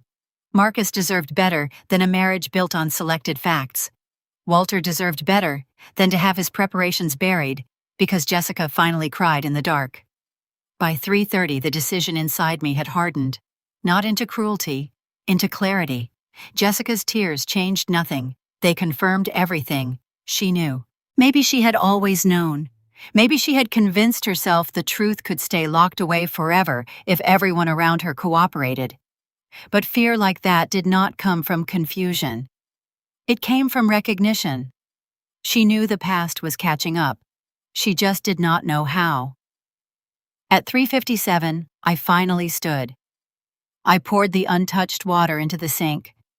The house was still silent. Upstairs, everyone was sleeping. Or pretending to. I walked back to my room and closed the door behind me. My bag sat beside the dresser. Inside it were the USB drive, the signed Section 12 documents, and the recording. I did not take them out. I did not need to look at them again. The plan remained exactly the same. Jessica had visited Emma's room as if sorrow alone could rewrite what she had done. But sorrow without truth was only another form of hiding. I climbed back into bed and stared at the ceiling until the first pale line of morning appeared behind the curtains. When Christmas Day began, I was no longer angry. I was no longer uncertain. I was ready. Christmas dinner begins with familiar traditions, but an unexpected question from Emma changes the atmosphere around the table. Without raising her voice or accusing anyone, she forces the family to confront the silence they have protected for years. In that moment, I realized my daughter is stronger than I ever understood. Dinner began just after 6. The long oak table had been part of the lake house for as long as I could remember. Walter always insisted that everyone sit together, no matter what disagreements had happened during the year. Nothing mattered more than showing up. This year, 8 chairs were occupied. One remained empty. Walter's chair. No one ever suggested moving it. No one said why it stayed. It simply did. Emma noticed, as she always did. She glanced at the empty place setting before quietly taking her seat beside me. The conversation stayed comfortably predictable. Richard talked about the weather. Marcus asked Eleanor about a charity project. Jessica complimented the food with a smile that looked carefully practiced. Every sentence seemed designed to avoid anything real. I barely spoke. I concentrated on cutting my food into small pieces, listening more than talking. The silence between meaningful conversations felt heavier than the conversations themselves. Emma listened too. She watched everyone, the way Walter used to. Halfway through dinner, she gently placed her fork on her plate. The sound was small, yet everyone looked up. She turned toward Eleanor. "Grandma?" Eleanor smiled politely. "Yes, sweetheart?" Emma's voice remained calm. "Do you ever think about why some people in this family are in the photographs and others aren't?" The room froze. No one reached for a glass. No one moved a fork.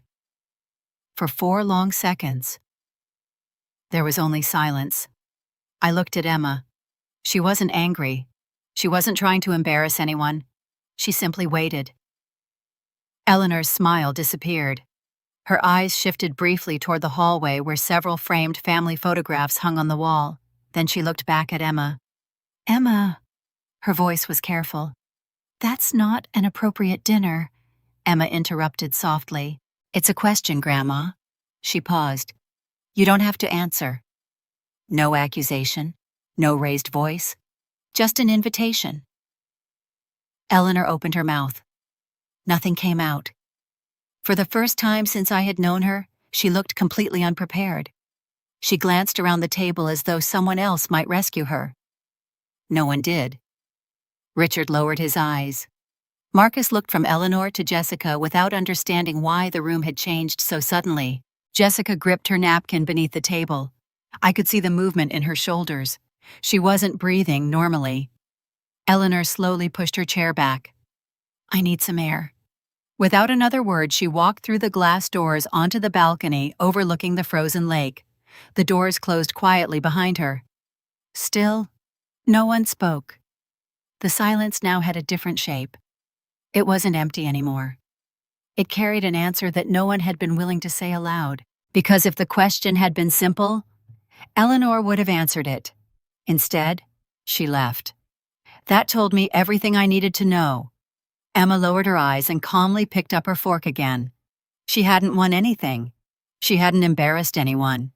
She had simply revealed where the truth could no longer hide. Richard finally cleared his throat. He looked across the table at me. "You raised her well, Sarah." His voice carried more emotion than I had ever heard from him. Walter would be proud. For a moment, I considered responding. I almost thanked him. Instead, I quietly cut another piece of roast and placed it on my plate. There was nothing I could say that would improve the moment. Walter's approval had never been the thing I doubted. I already knew whose example Emma had followed. She asked questions with kindness. She waited without demanding. She respected people enough to let them choose honesty. If they refused, that choice belonged to them. Across the table, Marcus looked unsettled. He leaned slightly toward Jessica. What did she mean? Jessica forced a smile. She's just curious. But even she didn't seem convinced by her own explanation. Marcus looked back toward the hallway where the photographs hung. His expression changed almost imperceptibly, as though he had suddenly remembered something that hadn't seemed important before. I recognized that look. It was the beginning of doubt. Not certainty, not judgment. Just the first crack in a story someone had trusted for too long. Dinner continued, but no one returned to casual conversation. People spoke only when necessary. Plates were passed, glasses were refilled. The room remained strangely quiet. Outside, snow continued falling across the frozen lake. Inside, something older than the weather had begun to shift. I looked at Emma. She caught my eye for a brief second. Neither of us smiled. Neither of us needed to. In that single moment, I understood something I had been struggling to accept for weeks. I had spent years trying to protect Emma from difficult truths. Without realizing it, she had already developed the courage to face them. She wasn't looking for revenge. She was looking for honesty.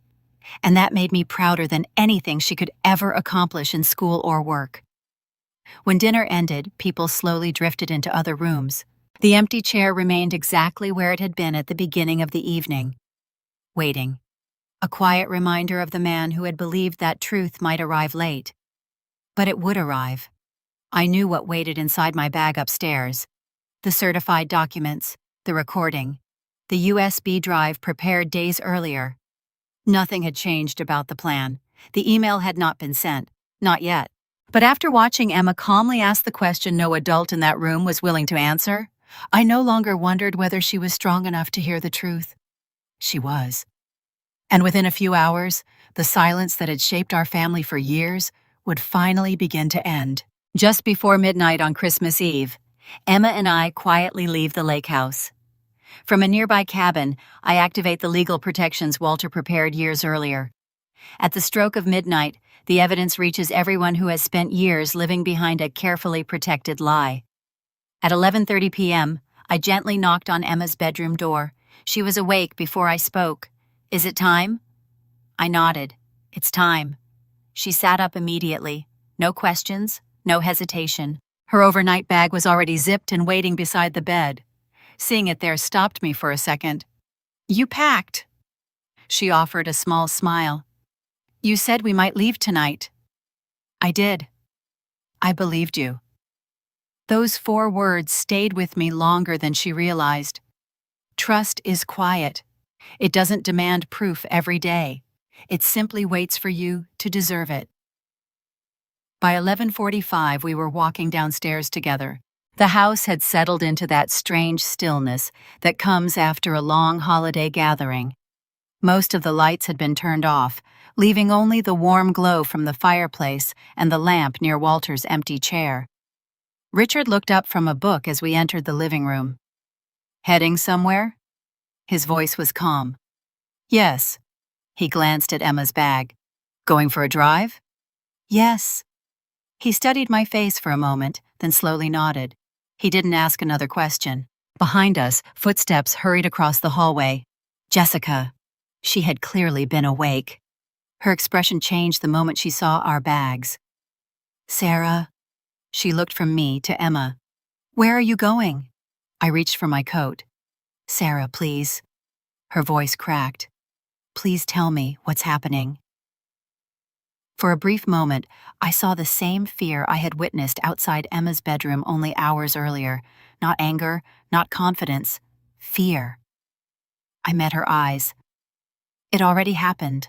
She stared at me without understanding. "What?" I opened the front door. Cold winter air rushed into the hallway. Before stepping outside, I turned back one final time. "Jessica?" My voice remained steady. "Watch your email at midnight." The color disappeared from her face. I closed the door behind us. The porch light cast a warm yellow circle across the snow, just as Walter always insisted it should. Emma slipped her hand into mine as we walked toward the car. Neither of us looked back. The Airbnb cabin was less than 15 minutes away. A small cedar cottage tucked among snow-covered pines on the opposite side of the lake. By 11:55, we were inside. The fireplace had been left burning low. The rooms were warm. Safe. Emma placed her bag on the bedroom floor. "Can I go to sleep?" "You can." She hugged me without saying anything else. Within minutes, she was asleep.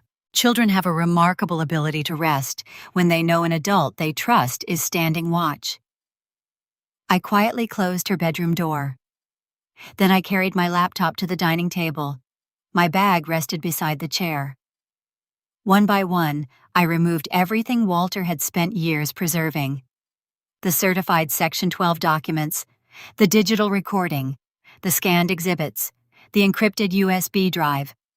Everything had already been assembled into a secure email draft. I opened the file one last time. The subject line remained unchanged. Notice of Section 12 invocation and supporting evidence. The recipients included everyone Walter had identified years before: trust counsel, the designated trustees, the appropriate family representatives.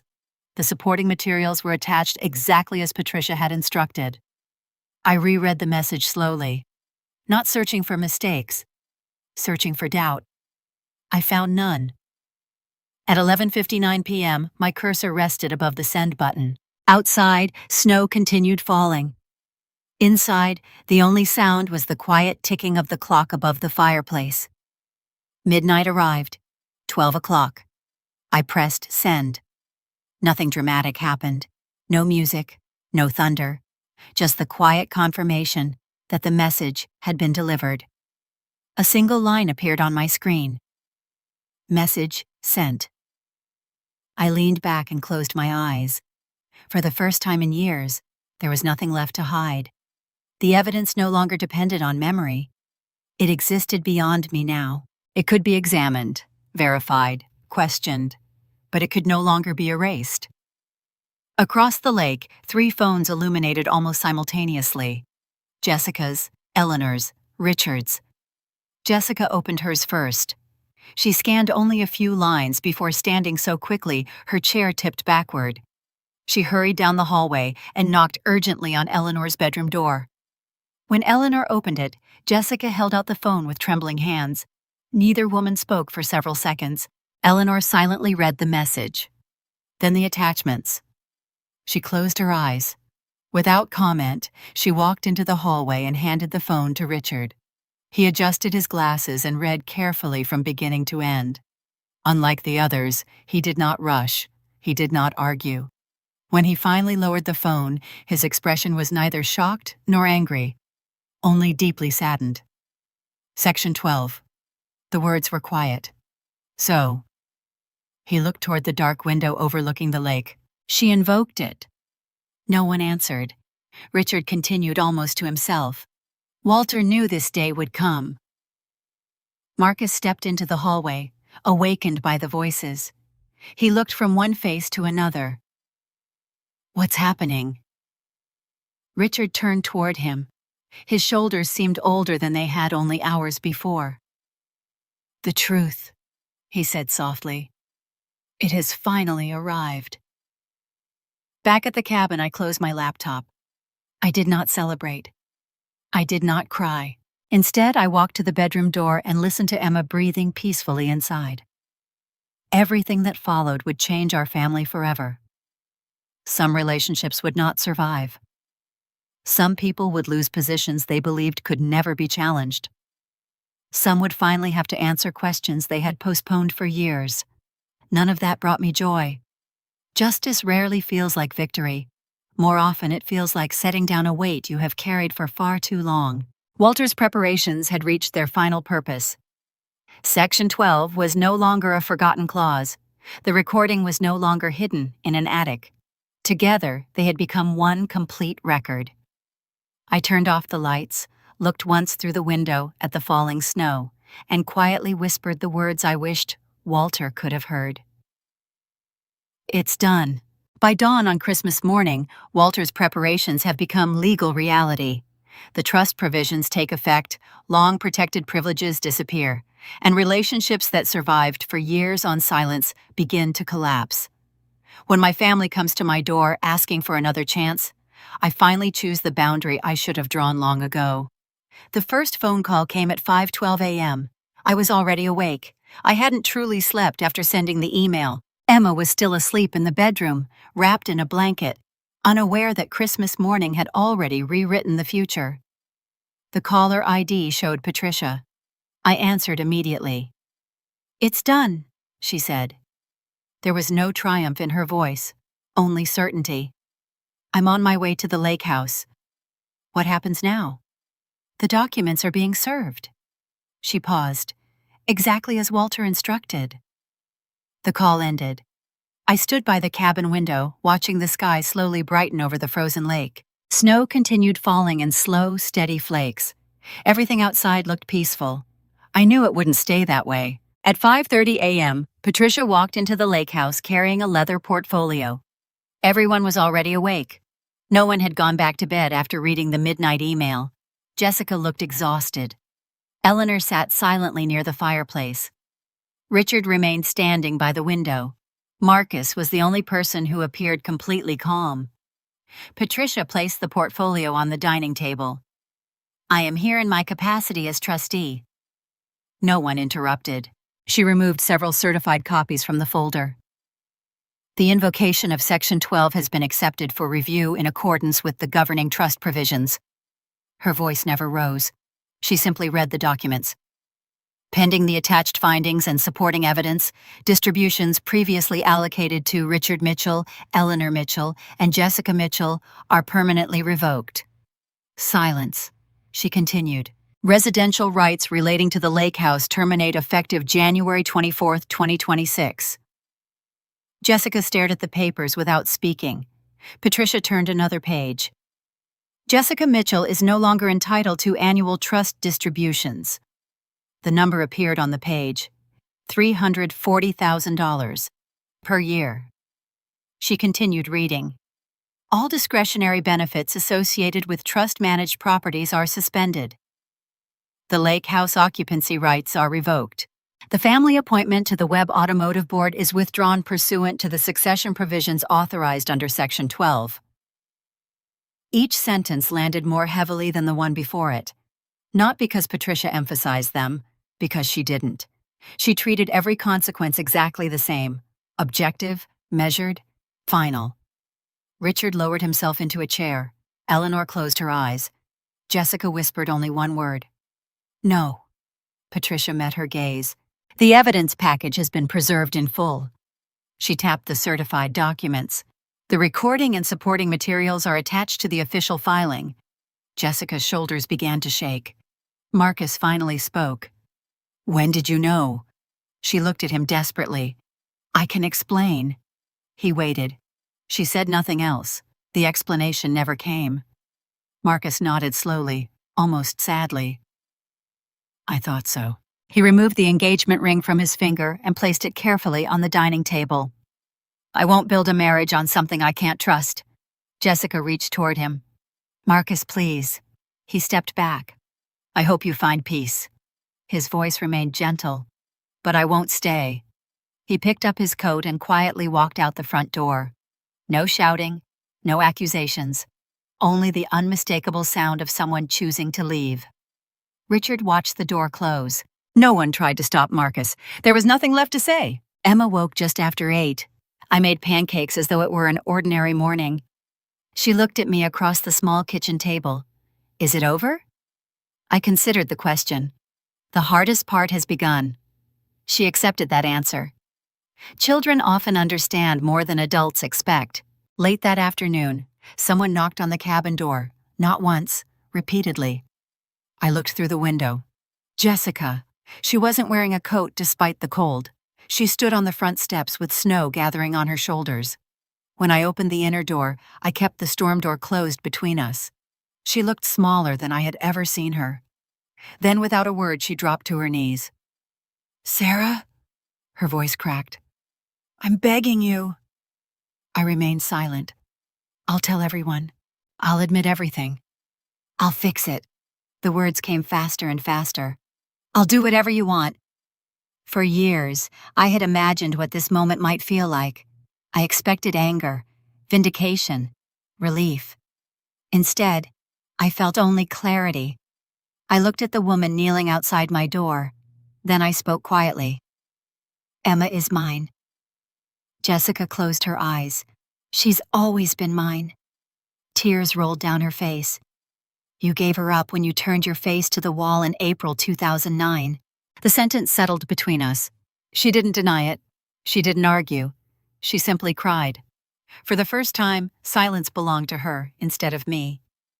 A second vehicle pulled into the driveway. Richard and Eleanor stepped out.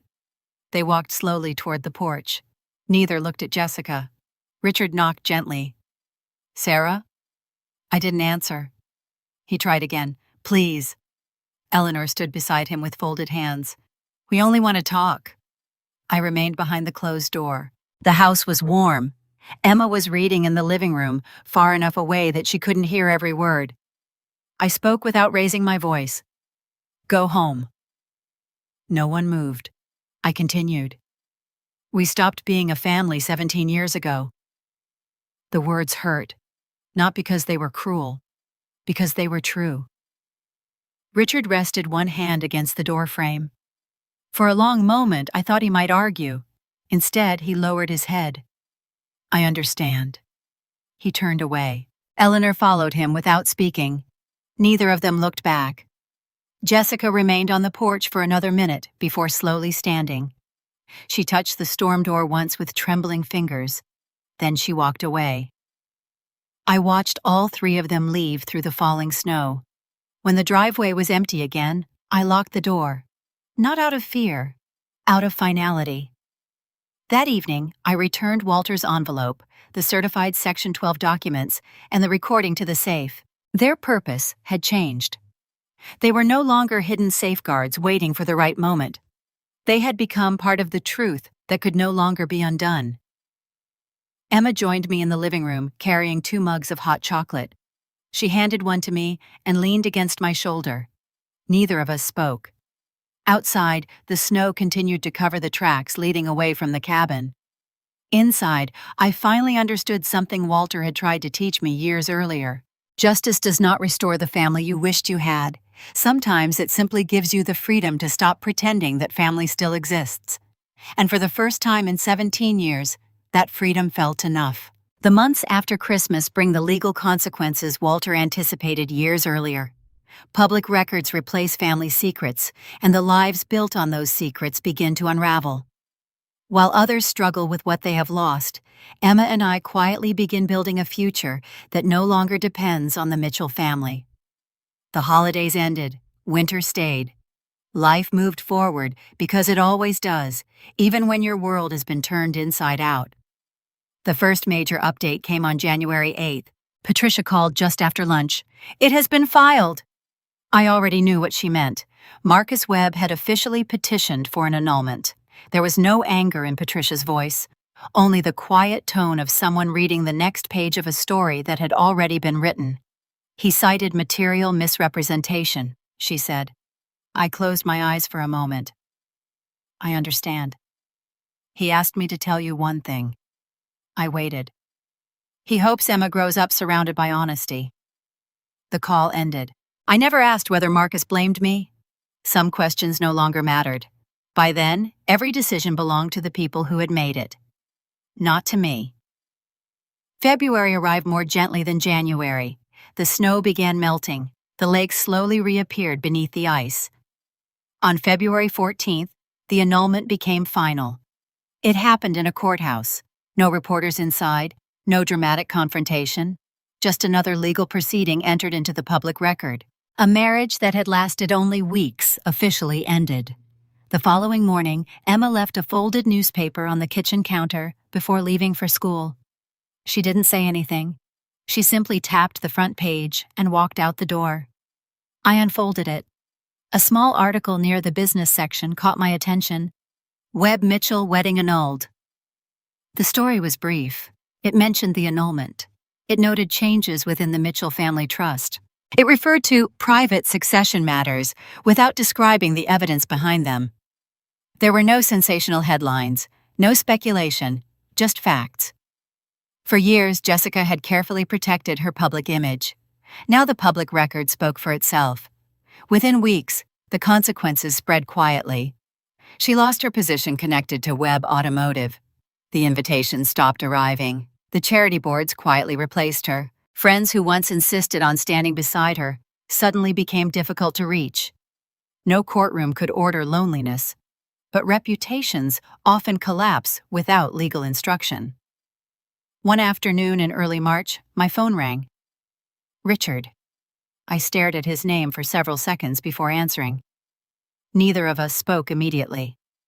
Finally, he broke the silence. "I've been rehearsing this conversation for days." His voice sounded older than I remembered. "I don't know if there are words big enough." I listened. "I should have been a better father." Another pause. "I'm sorry." Nothing else. No excuses. No explanations. No attempt to blame anyone. Just those words. For years, I imagined hearing them. I thought they might heal something. Instead, they simply confirmed what had already been true. He understood. Too late. I stood by the kitchen window looking across the backyard. Children were riding bicycles on the sidewalk. Someone was walking a golden retriever through the neighborhood. Ordinary life continued around me. Richard waited. I wanted to answer. I truly did. But I couldn't think of anything honest to say. Because forgiveness and conversation are not the same thing. An apology deserves to be heard. It does not automatically rebuild what years of silence destroyed. After nearly a minute, I quietly ended the call. Not in anger, not in punishment, because there was nothing left for me to add. I never blocked his number. He never called again. Of everyone connected to the Mitchell family, only Aunt Helen remained part of our lives. She never defended what happened. She never asked me to reconsider my decisions. Sometimes she brought homemade soup. Sometimes she picked Emma up after school if I worked late. Sometimes she simply sat at our kitchen table drinking tea. Her presence required no explanations. That was enough. By late spring, Emma seemed lighter. She laughed more often. She drew constantly. One Saturday morning, she spread maps across the dining table. "I have an idea." I smiled. "I was expecting one." She pointed toward the lake. "What if we spend part of the summer there?" "The lake house?" I nodded slowly. Under the updated trust documents, the property no longer belonged to the people who had once treated it as their private kingdom. It had become something different, not a symbol of power, a place, just a place. "I'd like that," I said. Emma grinned. "We could repaint the porch." "And plant flowers." "And finally organize Grandpa Walter's library." I laughed. He'd approve of that. For the first time in years, the future entered our conversations without bringing fear with it. One evening in June, I unlocked the safe for what I hoped would be the last time. Inside rested the cassette, Walter's letter, the certified Section 12 documents. They no longer felt like weapons. Their work was finished. I carefully placed them into an archival box, labeled it with the date, and stored it on the highest shelf of my study. Not to hide the truth, to preserve it. Emma walked into the room while I was closing the cabinet. "Are those Grandpa Walter's papers?" "They are." "Will I read them someday?" I looked at her. "Whenever you're ready." She nodded. "I think someday is enough." As she left the room, I realized how much had changed. Months earlier, every answer had depended on timing. Now they depended only on trust. That night, we sat together on the back porch watching the sunset. No phone calls, no legal documents, no hidden recordings. Just the sound of birds settling into the trees. I thought about everything we had lost. A family name. Holiday traditions. People I once believed would always be part of my life. Loss deserves to be acknowledged. So does freedom. I no longer needed my father's approval. I no longer needed Jessica's confession. I no longer needed the family to admit what had happened before I could move forward. The truth had already done its work. Emma leaned her head against my shoulder. "What are you thinking about?" I smiled. "Summer." She smiled too. "I think Grandpa Walter would like that answer." "So do I." For years, I believed justice meant winning. Walter had understood something I learned only at the end. Justice isn't about defeating the people who hurt you. It's about creating a future where they no longer decide who you become. That future had finally begun, and this time, it belonged to us. On Emma's 18th birthday, I take her to Patricia's office to open Walter's final letter. The truth no longer arrives as evidence or punishment, but as love. By summer, Emma and I returned to the lake house with Aunt Helen, finally free from the silence that once shaped our lives. April 12th, 2026. Emma turned 18 on a Sunday. That morning, she wore a blue sweater, the same one she always chose when she wanted to look calm, even if she wasn't. I noticed her hands twisting together in the car as we drove to Patricia's office. "You don't have to do this today," I said. She looked out the window, then back at me. "Yes, I do." Patricia was waiting when we arrived. No speeches, no ceremony, just a quiet office, a wooden table, and one sealed envelope resting in the center. Walter's handwriting was on the front, for Emma. Patricia pushed it gently toward her. Emma looked at me first. I nodded. She opened the envelope carefully, as if the paper itself deserved respect. Her eyes moved slowly across the page. Then she covered her mouth with one hand. I didn't ask what it said. I waited. When she was ready, she read part of it aloud. "You were born to Jessica and raised by Sarah." Her voice broke, but she kept going. "Sarah chose to be your mother. Jessica chose not to be." A tear slipped down her cheek. "Sarah didn't take you. She saved you." The room went completely still. Emma folded the letter against her chest and cried. But not the way she had cried as a child, not from fear, not from confusion. These tears looked different, like something inside her had finally been allowed to rest. I reached for her hand. She turned to me and said, "You are my mother." I couldn't speak. "You have been my mother since I knew the word." That was the moment everything ended for me. Not the legal fight, not the public record, not Jessica losing what she had built. This, my daughter choosing the truth without losing herself inside it. A few weeks later, Emma gave me a drawing. Walter stood on the lake house porch, holding a baby wrapped in a blanket.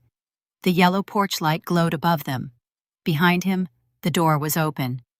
"I want him to be here when you work," she said. I framed it and hung it in my office. That summer, Emma and I returned to the lake house with Aunt Helen. We opened the windows, cleaned the library, repainted the porch, and every evening the yellow light came on before sunset. One night, I sat alone at the old wooden table where Walter used to read his letters. The house was quiet. Emma and Aunt Helen were laughing somewhere outside. For once, nothing in that silence hurt. I placed my hand on the table and whispered, "Thank you, Grandpa."